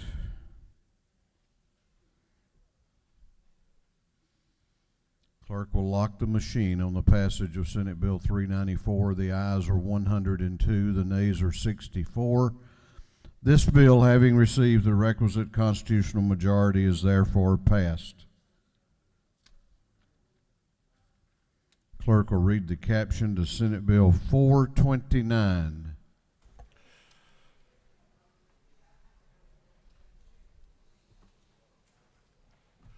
Senate Bill 429 by Senator Ligon of the 3rd, Stone of the 23rd, Robertson of the 29th, Cowser of the 46th. Be titled an act to amend the official code of Georgia annotated so as to revise, modernize, correct errors or omissions in, and react to statutory portion of the said code. This bill having been referred to the Committee on Code Revision. That committee recommends that this bill do pass. Chair recognizes Chairman Timothy Barr to present the bill.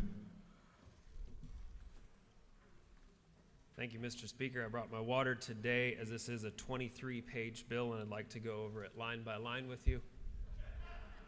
Brevity. This is our annual cleanup bill. We add capitalizations where they were omitted, commas and periods, and that is the 23 pages of this bill is purely revising the code in that way. And in the interest of lunch, I will yield the well, Mr. Speaker. Ask for your favorable consideration. I do not think you have any questions. Is there any objection to the previous question being ordered? The chair hears none. The previous question is ordered. Is there any objection to agreeing to the report of the committee, which was favorable to the passage of the bill? The chair hears none. The report of the committee is agreed to. Shall this bill now pass? All those in favor of the passage of the bill will vote aye. Those opposed will vote no, and the clerk will unlock the machines.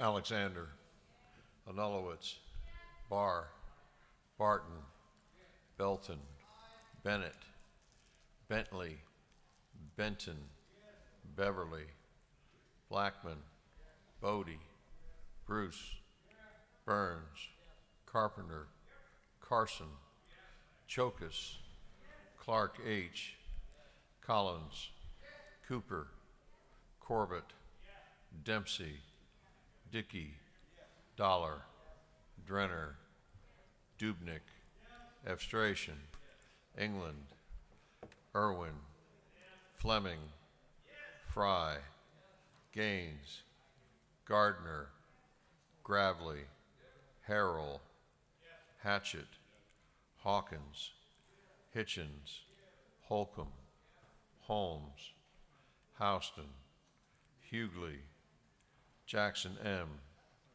Jaspers, Jones J., Kelly, Kendrick, Knight, LaHood, LaRicchia, Lumsden, Martin, Mathiak, McCall, Morris G., Newton, Nix, Oliver, Parrish, Parsons, Petrie, Perkel, Powell, Reeves, Rhodes, Rich, Ridley, Rutledge, Scoggins, Setzler, Silcox, Smith L., Smith R., Smith V., Smyrie, Stevens R., Tankersley, Tanner, Tarvin, Taylor, Thomas E., Washburn,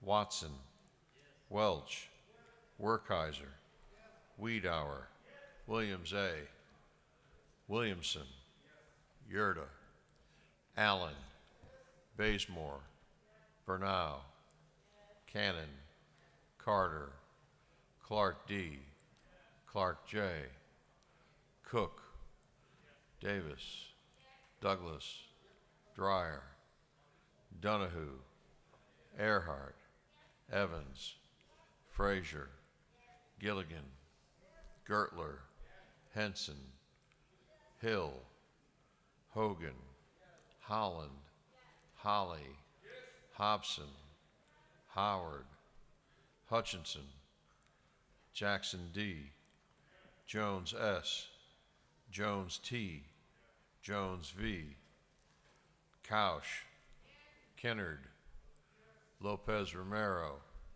Marin, McLean, McLaurin, McLeod, Meeks, Mitchell, Moore B., Moore C., Morris M., Nelson, Wen, Paris, Prince, Pullen, Robichaud, Saints, Schofield, Scott, Shannon, Sharper, Smith M., Thomas A.M., Turner, Walensky, Wilkerson, Williams M.F., Williams N., Wilson, Beasley Teague, Yes. Bonner, Yes. Buckner, Yes. Burchett, Caldwell, Yes. Campbell, Yes. Cantrell, Yes. Dickerson, Yes. Dukes, Yes. Gamble, Yes. Gilliard, Yes. Gordon, Yes. Green, Yes. Gullett, Yes. Jones J.B., Yes. Kirby, Yes. Lott, Yes. Mathis, Yes. Metz, Yes. Momtahan, Yes. Park, Yes. Pruitt, Yes. Rogers, Yes. Singleton, Yes. Stovall, Yes. Williams R., Cannon, Carter, Dreyer, Gaines, Hughley, Hutchinson, Jackson M., Jones V., Meeks, Newton, Ridley. Scoggins. Trammell. Williams, A. Yurda.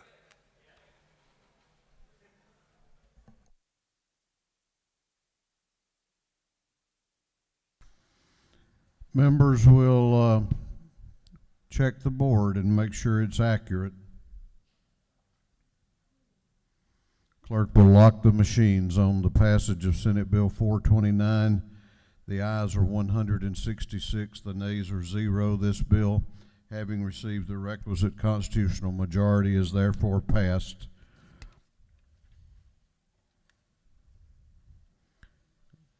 Clerk will read the caption to Senate Bill 344.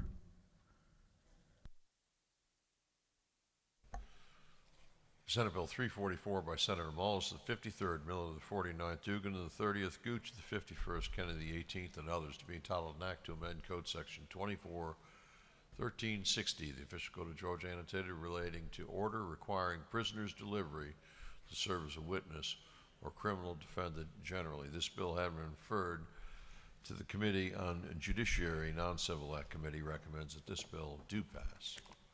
Chair recognizes Chairman F. Stration to present the bill.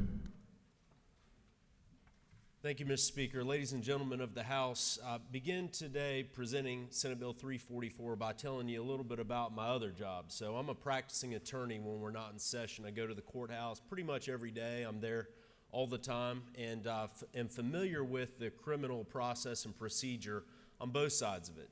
Being a former prosecutor myself and being in private practice, I've seen how it works. My wife served as a citizen advisor on an accountability court, have just seen the ins and outs of it. And we had a really innovative judge a few years ago who started doing something new in Gwinnett County, where I primarily practice. So Judge Randy Rich, the spouse of one of our members of this body, is an outstanding judge and was a tremendous innovator, certainly from my perspective. What he did was he worked through the technology aspects to ensure that defendants who needed time in court and when there was relatively routine matters to take care of, that there could be a video connection between the courtroom, all interested parties, and the defendant. And what that did is it enabled for expeditious justice. It didn't require that cases be held over or postponed because transportation didn't happen, which actually is a frequent issue if an inmate isn't transported. It really allowed for tremendous efficiency in the process, but also was a huge cost savings to the county, and was done so with true protections for all rights and all parties involved. And that really opened my eyes to the procedure and the opportunities that really come from that. Senate Bill 344, that's a long-winded way of me telling you. Senate Bill 344 is authorizing in code for this really to be done throughout the state, because primarily the delays that happen are because of inmate transport to and from prisons, where there can be hours and hours of drive time in between. And we're talking about very expensive, costly transportation because of the guards necessary for the transit. And if transportation isn't made and all the attorneys are present in one place and a hearing can't happen, that's a huge expense to the state and local government because of that. So what we have here is a bill that would allow for non-trial proceedings, certain specific proceedings, to occur by video conference, which we've all become more accustomed to in this current time, but would allow for defendants or people who are post-conviction. So this is either very pre-trial or post-conviction proceedings to be handled in this manner. Now, there are a few exceptions, and that would be just what's listed here includes arraignments and other just very routine matters. But your right to be present in court for your trial is not changed by this bill. The legislation is requested by the Georgia Department of Corrections and has been supported by them. It was introduced by Senator Mullis. In committee, we heard about the importance of this cost savings and how this would allow for the parties involved to also have confidential communication with their attorneys. So a defendant is going to have a secured means by which to have confidential communication with his or her attorney. And I'll just tell you, if you've ever been through the process of an attorney, you know, what we have to do otherwise many times is a criminal defense attorney will actually have to go to the prison, go through all the protocols to enter a prison, which are extensive, and then be very limited in any ability to potentially interact or have extensive conversation because of the limitation of time once inside the prison to meet with the attorney's client. So these protocols, I believe, will really help to ensure a greater expeditious delivery of justice in our state and will serve all parties involved, preserve the ability, of course, to be in court for your trial. That's unchanged. And a side effect of this will also be a huge cost savings to the state, a very important thing. Now, if a party feels, a defendant feels that he or she should be in court, his attorney has the ability to make that known to the judge. And the judge may grant that and order that the party appear. There's been great discussion of, and I think the minority report references, that that's not a shall. You shouldn't have that you should have an absolute right to be in court. And I'll just tell you this, with all of the protections that we have in our Constitution, our code for criminal defendants, with the oversight of the judiciary and the appellate process, I am confident reading this legislation that all protections due to defendants under our Constitution are preserved with this bill. I don't have any concerns that people are going to be prevented from getting what they want in the process. And we heard in committee from a Superior Court judge who stated, and I'm just paraphrasing here, but if a request is made by a party to be present, more than likely that's going to happen. A judge is going to agree to it. But when we're talking about post-conviction matters that can be handled in an expeditious manner, it continues to be my belief that Senate Bill 344 serves inmates, serves defendants, serves those accused of a crime far greater than any possible concern that a judge might refuse a request to appear in person. I believe that this is good legislation. I'll be happy to yield for questions. Thank you, Mr. Speaker. Do you yield for questions? Yes, sir. Chair recognizes Chairman Silcox to your right for a question.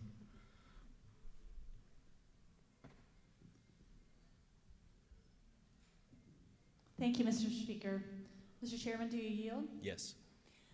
Isn't it true that this will also provide for people to still have access to these conferences, the same they would in a courtroom? That is, these will not be conducted in private, so people will still have access to hear these hearings if they so desire.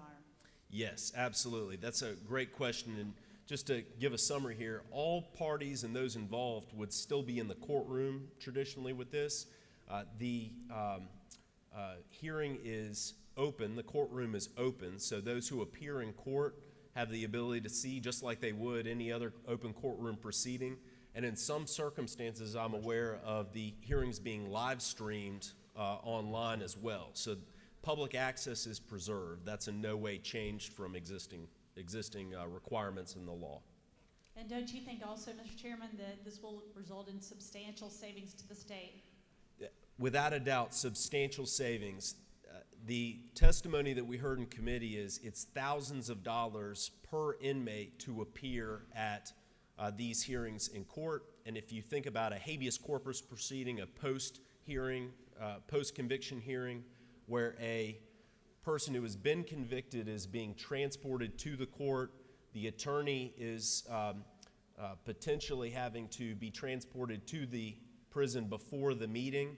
We're talking about great cost savings and increase in efficiency in allowing the person to get judicial consideration of his or her petition, and for the defense attorney to speak to, the post-conviction attorney to speak to his or her client in an expeditious manner with all the protections of confidentiality and privilege preserved. I thank you for bringing the bill, Mr. Chairman. Thank you. Chair recognizes Representative Burchett for a question to your right.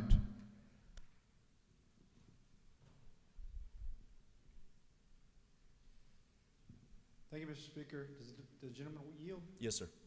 Isn't it true that in a time as we are in now with this pandemic, that this would create an ability for these hearings to take place remotely so that there is less likely the chance for any type of transmission and we can continue to move business along in times such as these? Isn't that true? That's absolutely true, and thank you. That's a great point that I hadn't raised, but I know that there's been great concern by all of us to reduce transmission. Certainly the Department of Corrections has expressed concern and push to ensure that that's minimized, and by allowing for these video hearings, that will further that regard.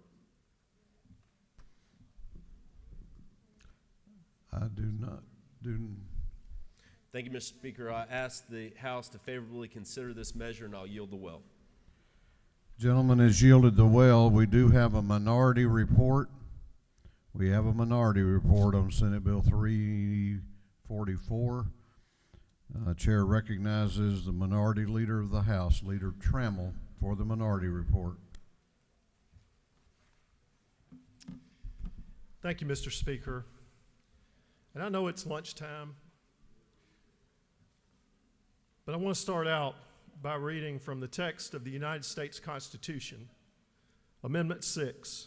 In all criminal prosecutions, the accused shall enjoy the right to a speedy and public trial by an impartial jury to the state and district wherein the crime shall have been committed, which district shall have been previously ascertained by law, and to be informed of the nature and cause of the accusation, to be confronted with the witnesses against him, to have compulsory process for obtaining witnesses in his favor, and to have the assistance of counsel for his defense.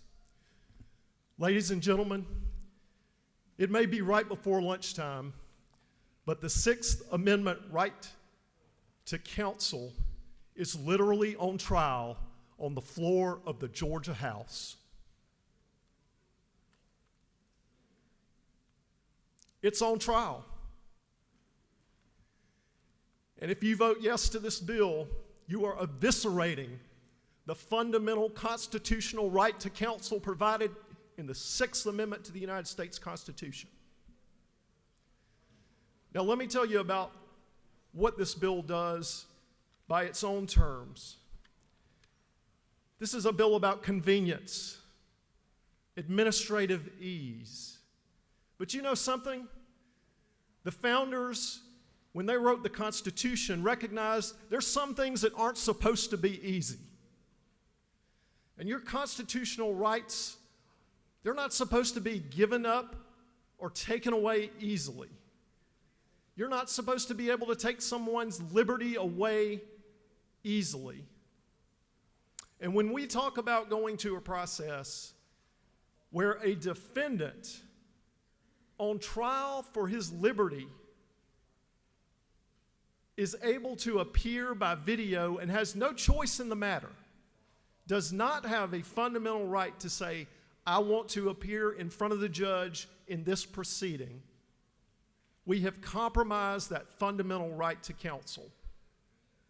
Now, it was said that they maintained the right to appear for a jury trial. But how many of you have ever been to a proceeding where there's a criminal calendar in court, a state court or superior court? There are literally dozens upon dozens, sometimes hundreds of cases, people there in court, waiting for their day in court. If we do this, you know what will happen? We're just speeding up the processing of people, just like that. And when a defendant says, I want to appear in court, are they guaranteed that right? No, not under this bill. Only if the judge says okay. The judge's discretion. And you know what? As a lawyer, a lot of times convenience trumps fairness. And if it's not a right, and they don't have the ability to invoke it as a right, they'll lose it. Now, I want to talk about this. It was made out like it was just post-conviction proceedings and things that don't involve the implication of surrender of liberty. But I would call your attention to line 27 in the bill. entry of pleas in criminal cases. That means you're pleading guilty. That means the awful, awesome power of the government is coming down to bear upon you. And you are surrendering your liberty from a video conference. Now, if a defendant voluntarily wanted to waive a right to appear in person, this bill might be totally different. But that's not what this body is being asked to do. We're being asked to take that right away from a prisoner in custody of the state or a prisoner in custody of the county correctional facility. Look where we are right now. We're in 3 places. We're not all on the floor of the chamber. We're on the floor, we're in the gallery, and we're in 341. Would anybody maintain that this is exactly the same as we regularly do business? No, it's not. It's harder. Even though everyone is free to come down to the chamber, we have the rights to move about. But you know something? When you're confined in a correctional facility, it's not like coming from 341. It's not like coming down from the gallery to participate in this proceeding. You're there, there are guards all around, you're not right next to your lawyer. You think that's the right to counsel? Oh, wait a second, I want a time out, Your Honor. I need 5 minutes with my client. We'll go in the room and look at a video monitor, and you can have you can have the time you need to talk to your client. You don't think that there are potential other implications about attorney-client privilege that will come up in certain contexts with that? Of course there will be.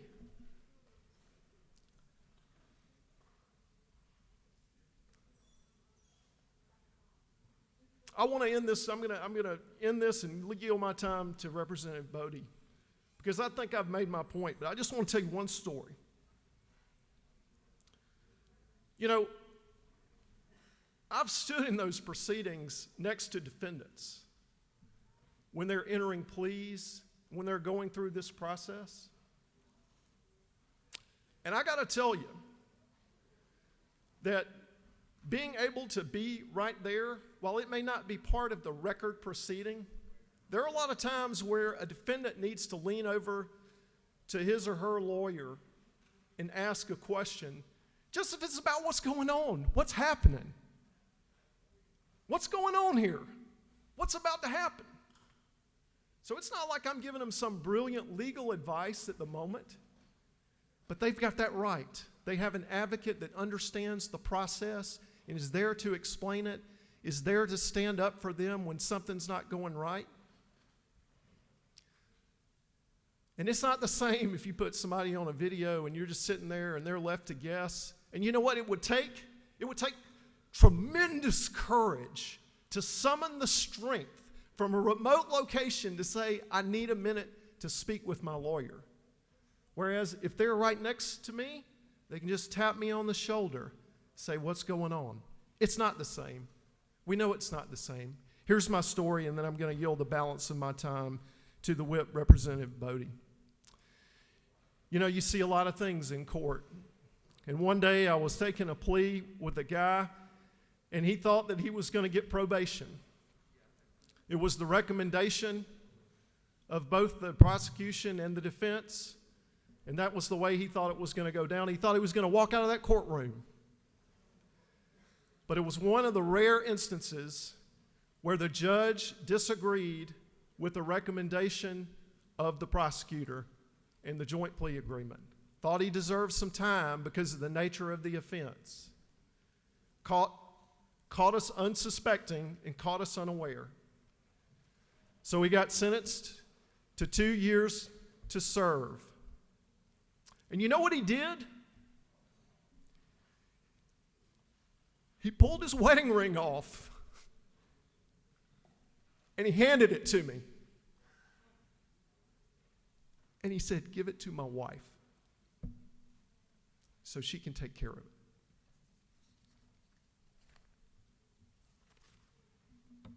You can't do that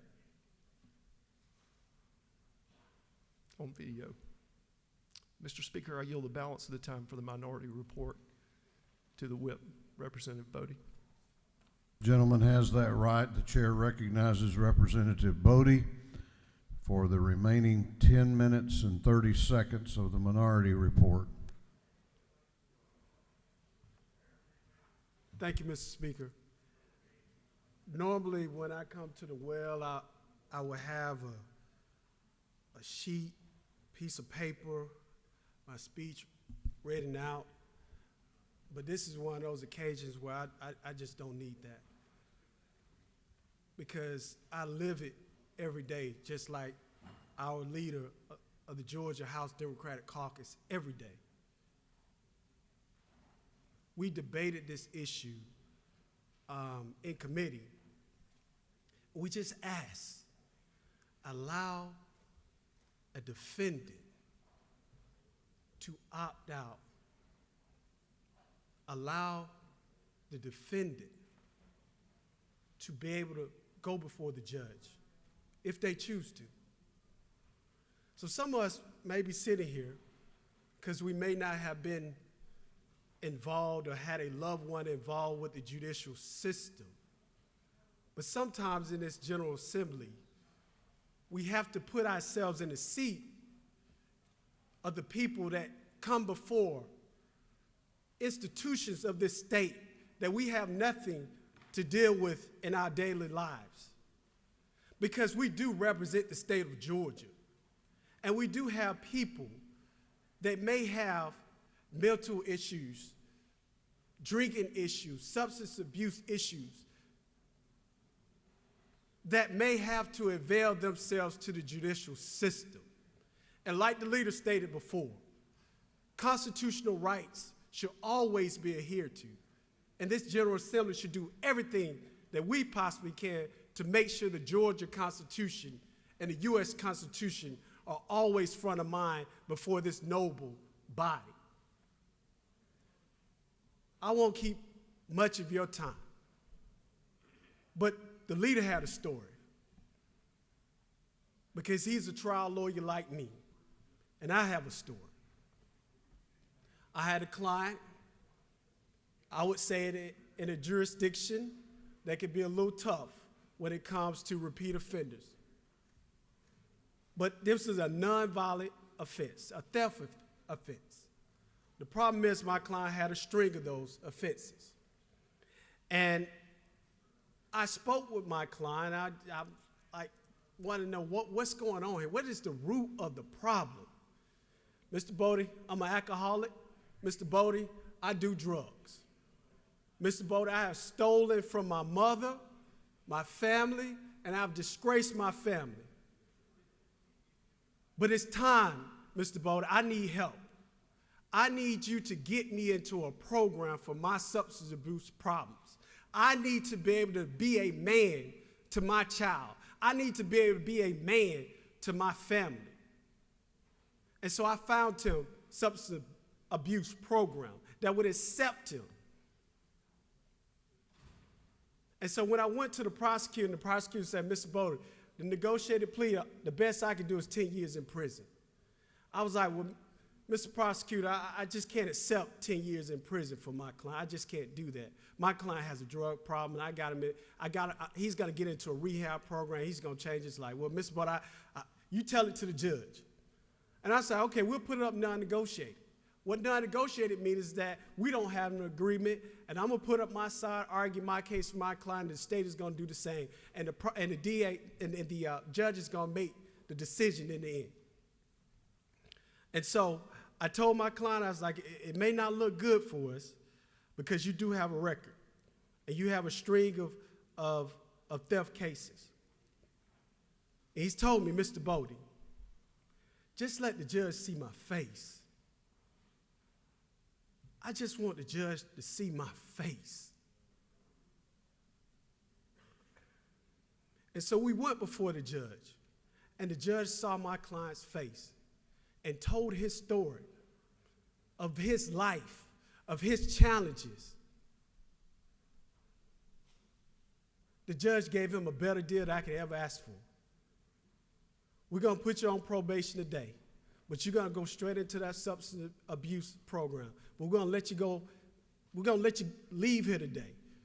And we're gonna allow you to wait on a bed, but be with your family. And as soon as you're done, we're gonna terminate that probation. Once you complete that program, you don't have to pay any fines or fees. And we're gonna give you first offender treatment. My client completed it. He's married today. He has a family. He just had a child. With that, Mr. Speaker, I yield the will.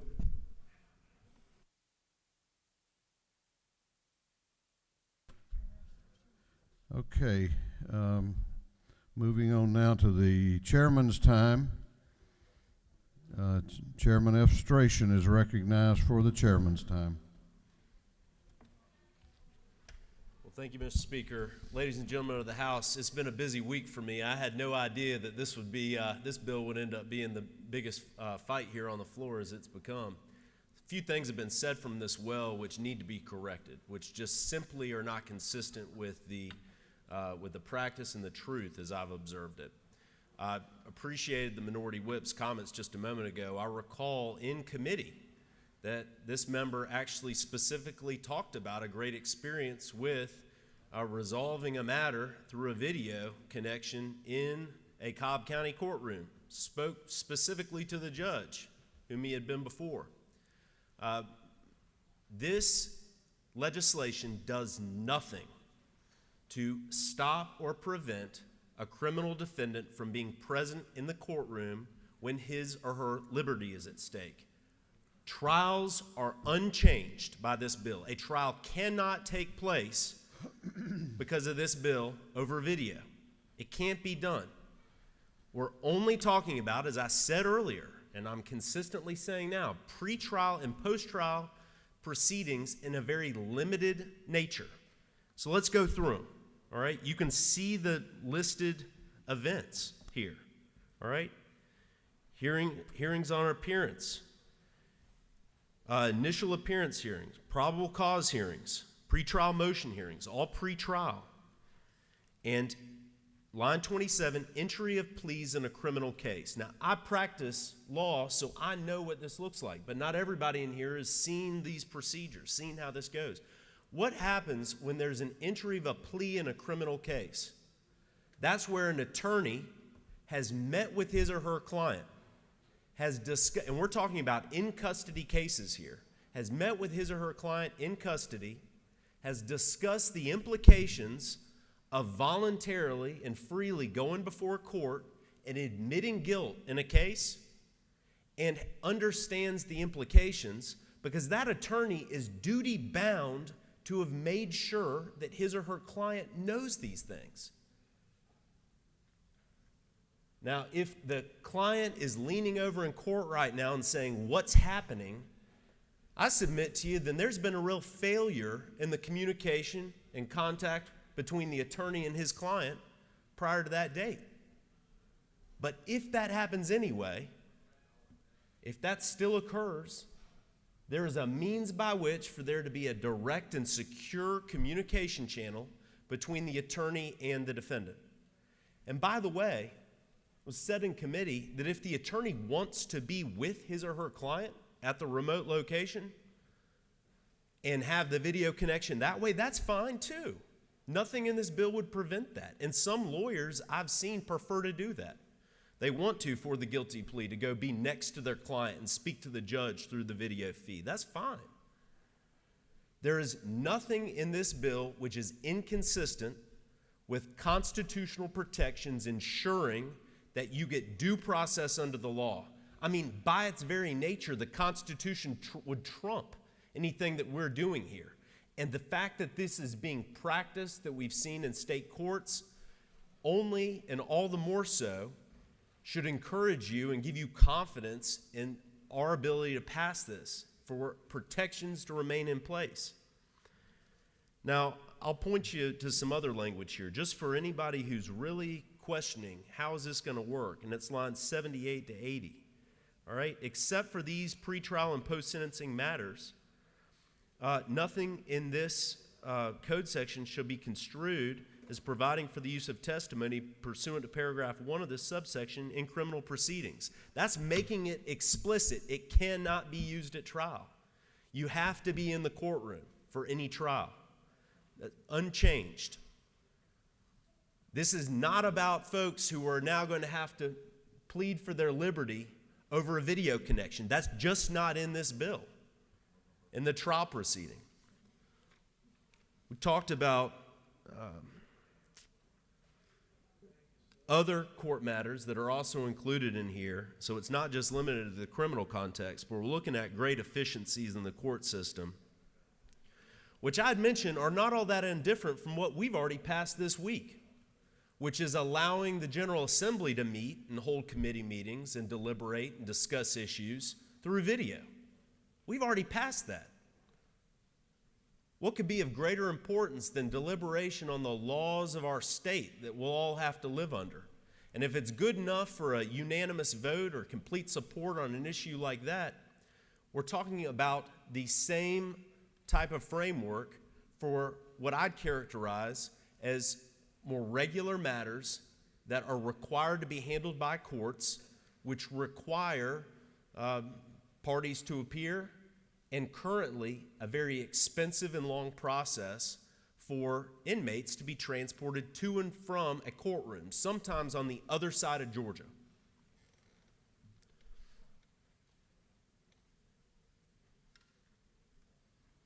You know, a common statement often given is justice delayed is justice denied. When I read this bill, what I see is utilizing technology to deliver justice to the people of this state. I wouldn't be up here, I wouldn't be talking to you about this measure if I thought there was any chance that this would cause some sort of railroading of people or a denial of due process or a denial of civil rights. I view this as a great opportunity for those who are in custody in our state to get their cases resolved, because I can't imagine anything worse than sitting in a jail cell or sitting in prison waiting to resolve your matter, waiting to be heard, but you can't because transportation didn't occur, because the Chief Justice issued a COVID state of emergency that's been extended for 30 more days, because other things have occurred which will prevent you from being in court, because your attorney can't find the time or hasn't been able to yet to drive across Georgia to your prison to meet with you. The opportunities here to get before a judge, to address issues, to give that person who's in custody a chance to speak to the man or woman in power who can address, who can fix the problems, I think is tremendous. And I think if we fail to act on Senate Bill 344 today, if we leave this measure for another session or vote it down, that will do more harm than good to the people of our state. I ask you to support Senate Bill 344. Do you yield for questions? Yes, sir.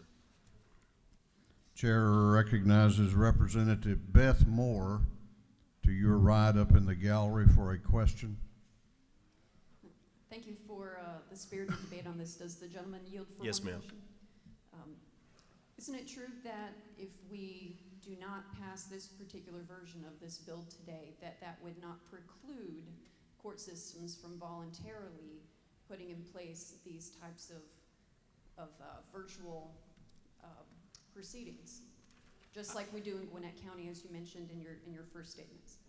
I disagree with you in this sense. The state of Georgia will still likely be compelled or required to transport inmates to and from court proceedings without explicit statutory authorization. Do you yield for a follow-up question? Sure. So how does the court, isn't it true that we do have a judge in Gwinnett County, as you said, that has implemented these virtual proceedings on a voluntary basis, both in terms of it's voluntary for the court and voluntary for the defendant? Isn't it true that there are other courts that if they had the financial means and the technological ability, including a good internet connection, that they could implement this type of virtual proceeding if they wanted to? So I don't practice extensively in this area, so I can't speak to specifically what's going on, but my understanding is what we see at the Gwinnett Courthouse is primarily between the Gwinnett Courthouse and the Gwinnett Jail, or in a habeas proceeding between a prison where there's a phone contact for the attorney. Doesn't include the protections that are in place in this bill to ensure the video conferencing that would be expected at the conclusion of this bill, and thereby, it's my understanding, thereby the state and the Department of Corrections would be compelled to transport an inmate to and from court, costing thousands of dollars. Thank you. Chair recognizes Representative McLaurin to your left for a question. I'm down here. Does the gentleman yield? Yes, sir. Is it not true that in committee, a bipartisan group of legislators attempted to amend the bill to change the word may to shall, meaning the judge using in-person proceedings upon objection to the defendant, but that the committee rejected that amendment? So I can't remember the amendment exactly, but this was a real focus of the debate in committee. Does the gentleman further your formal Yes, question? sir. Mm-hmm. Is it not true that the Sixth Amendment to the Constitution, the U.S. Constitution, guarantees not only the assistance of counsel, but also the effective assistance of counsel at a series of stages, so-called critical stages, which include proceedings like an arraignment, pretrial hearing, pretrial motions that would be covered by the provisions in the bill? So what I'll say is there is, throughout constitutional arguments that have been made about the extent of the right to counsel, there have been interpretations as to at which phase or certain phases whether or not the right to counsel exists. But I don't think there's any contesting that in the phases that are before us in the criminal context, there is a right to counsel, absolutely.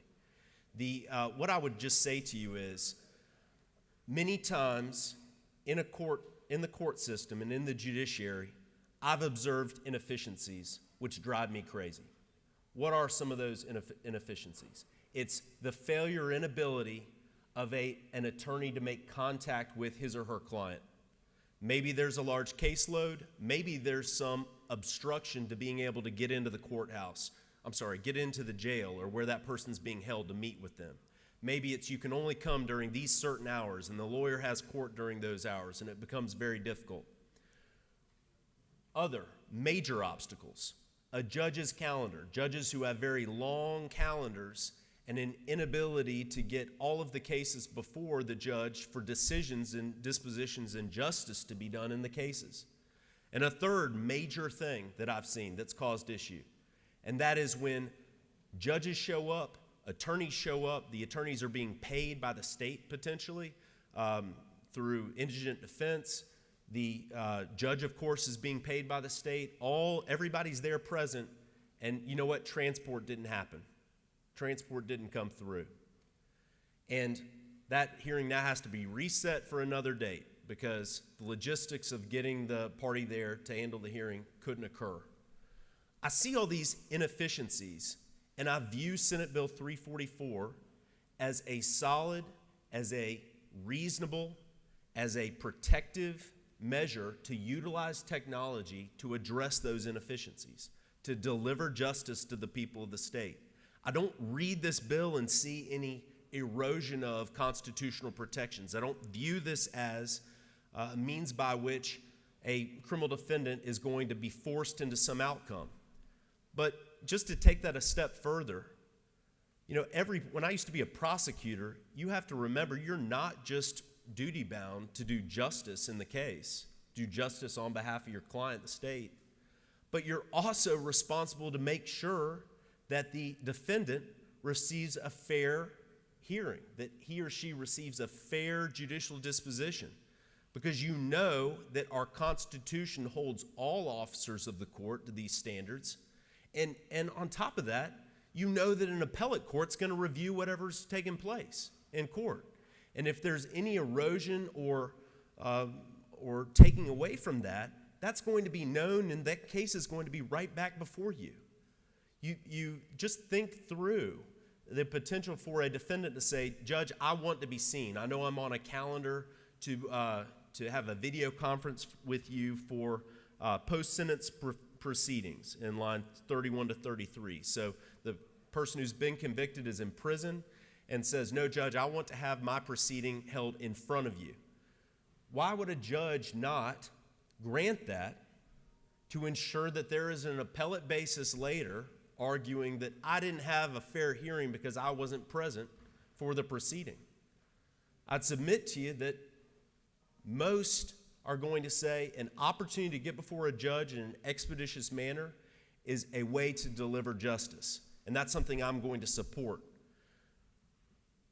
Folks want to get in front of judges, in my experience. If they don't, it's because they don't like what's going to happen when they get in front of a judge. But this gives an opportunity to get in front of the judge, make the facts known, make the arguments heard, so that the case can be resolved. I just repeat what I said earlier. Justice delayed is justice denied. Senate Bill 344 is a means by which to deliver justice to better help the people of our state. This isn't an erosion of constitutional protections. The ability to appear in court is not only continues to be the case, but is unchanged by this measure. This is not going to change a court proceeding for trial one bit. And I'd encourage your favorable consideration. Thank you. Gentleman has yielded the well. Is there any objection to the previous question being ordered? The chair hears none. The previous question is ordered. Is there any objection to agreeing to the report of the committee, which was favorable to the passage of the bill? The chair hears none. The report of the committee is agreed to. Shall this bill now pass? All those in favor of the passage of Senate Bill 344 will vote aye. Those opposed will vote no. And the clerk will unlock the machines and call the roll.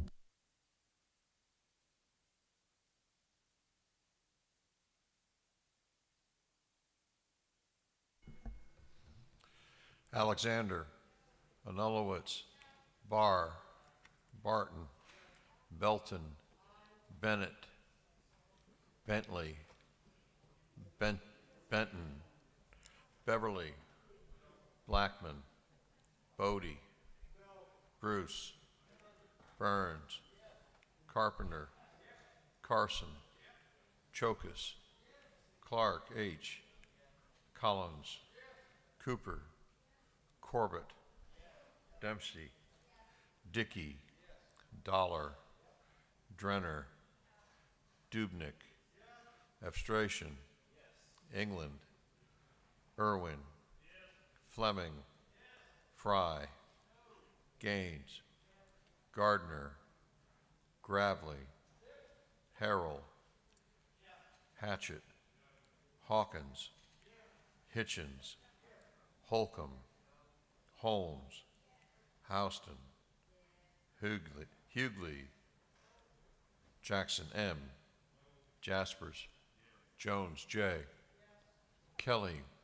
Kendrick, Knight, LaHood, Laricchia, Lumsden, Martin, Mathiak, McCall, Morris G., Newton, Nix, Oliver, Parrish, Parsons, Petrie, Perkle, Powell, Reeves, Rhodes, Rich, Ridley, Rutledge, Scoggins, Setzler, Silcox, Smith L., Smith R., Smith V., Smyrie, Stevens R., Tankersley, Tanner, Tarvin, Taylor, Thomas E., Trammell, Watson,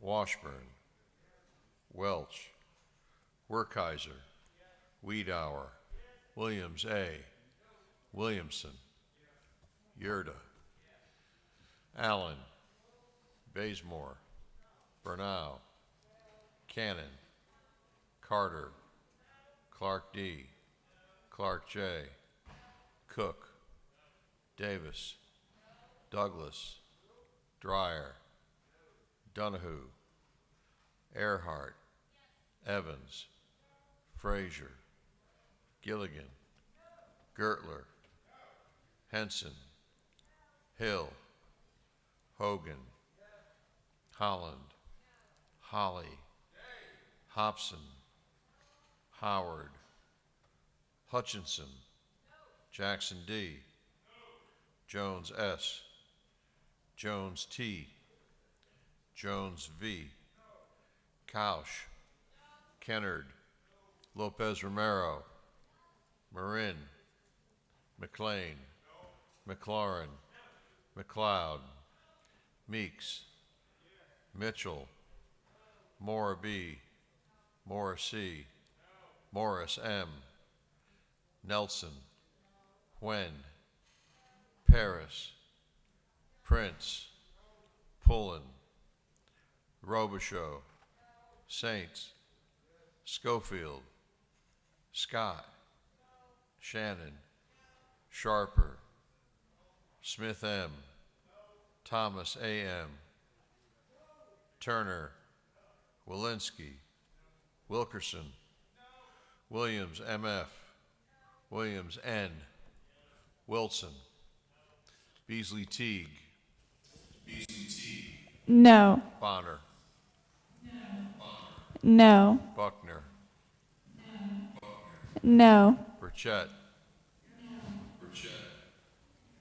Caldwell, No. Campbell, Yes. Cantrell, No. Dickerson, No. Dukes, No. Gamble, Yes. Gilliard, No. Gordon, No. Green, Yes. Gullett, Yes. Jones J.B., No. Kirby, Yes. Lott, Yes. Mathis, Yes. Metz, No. Momtahan, Yes. Park, Pruitt, Yes. Rogers, Singleton, Stovall, No. No. Williams R, Yes. Benton, Blackman, Donahue, Gardner, Jones T, Morris M, Pullen, Silcox, Tanner,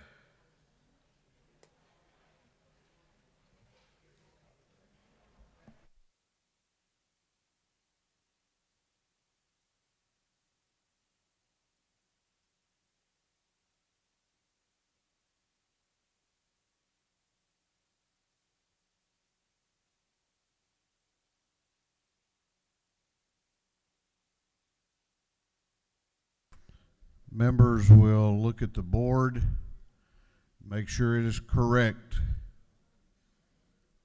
Members will look at the board.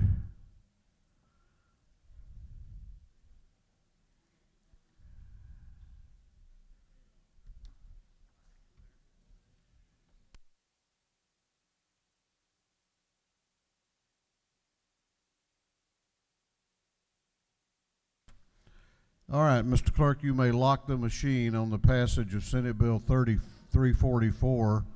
The ayes are 82, the nays are 82.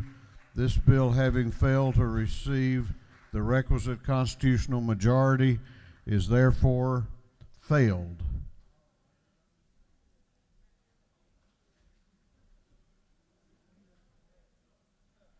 What purpose does the Majority Whip Kelly rise? State your motion. Mr. Speaker, I'd like to serve notice of a motion to reconsider to Senate Bill 344. The time for the motion is now. So the question before this body is whether this House will reconsider its action in failing to give a constitutional majority to Senate Bill 344. All those in favor of the motion for reconsideration will vote aye. Those opposed will vote no, and the clerk will unlock the machine and call the roll.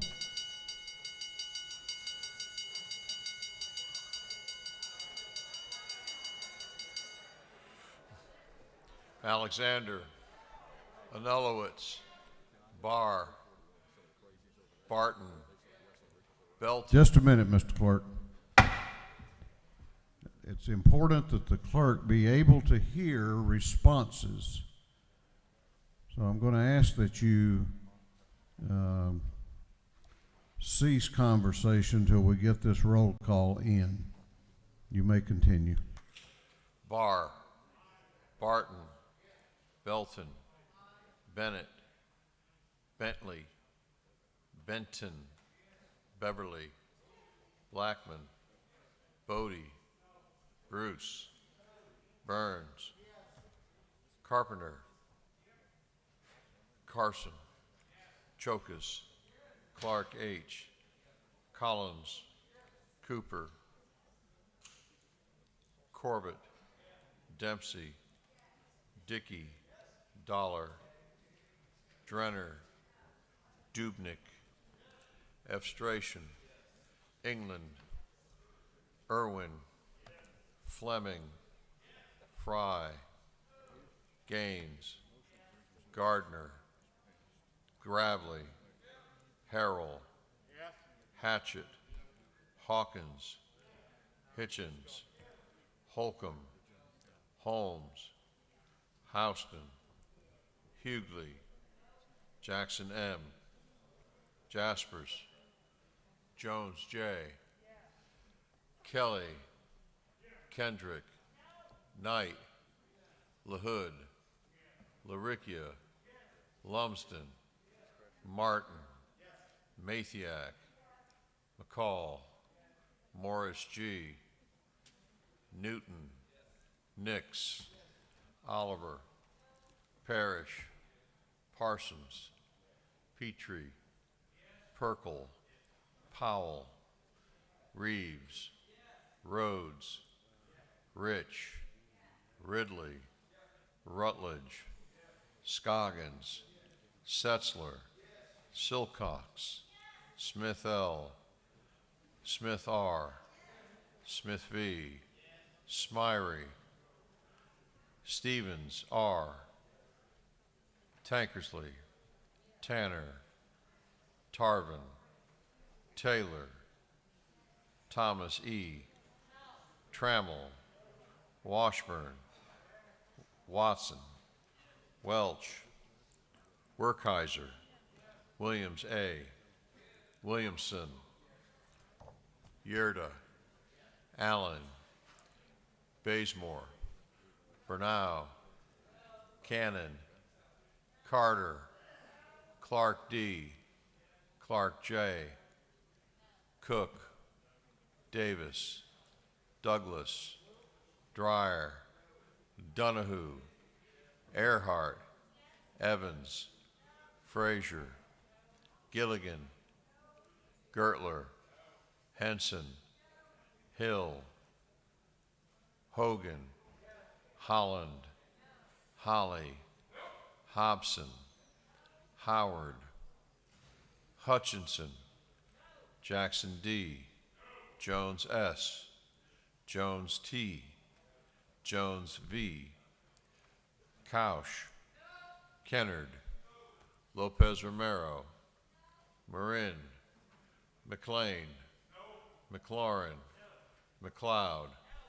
Meeks, Mitchell, Moore B., Moore C., Morris M., Nelson, Huen, Paris, Prince, Pullen, Robichaux, Saints, Schofield, Scott, Shannon, Sharper, Smith M., Thomas A.M., Turner, Walensky, Wilkerson, Williams M.F., Williams N., Wilson, Beasley Teague, No. Bonner, Yes. Buckner, No. Burchett, Caldwell, Yes. Campbell, Yes. Cantrell, Yes. Dickerson, No. Dukes, No. Gamble,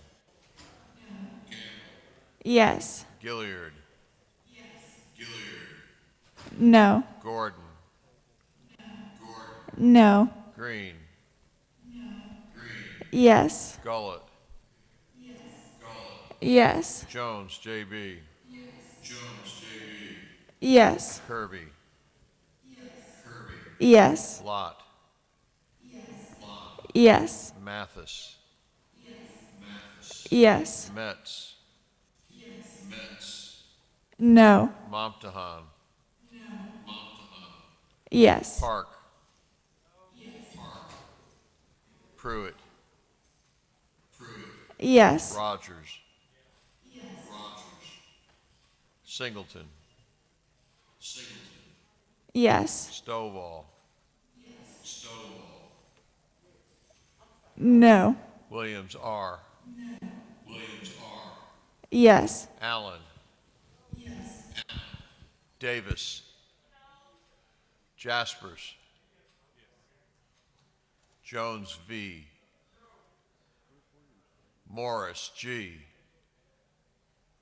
Pullen, Smith L., Tanner, Tarvin, Thomas A.M., Wiedauer, Williamson.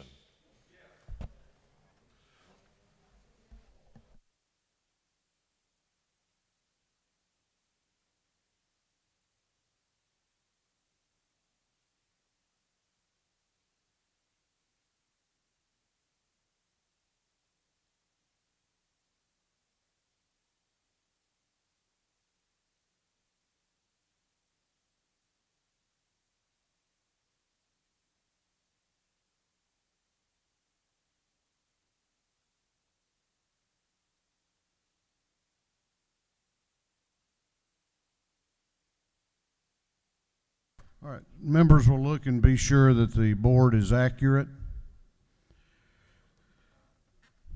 The clerk will lock the machines. On the motion for reconsideration, the ayes are 94, the nays are 71. This House has reconsidered its action in failing to give a constitutional majority to Senate Bill 344, and that bill will go back on the general calendar now. If you have signed up for an announcement, make your way to the front of the chamber. The chair wants to call your attention to, you have on your desk or at your seat your agree, disagree folders.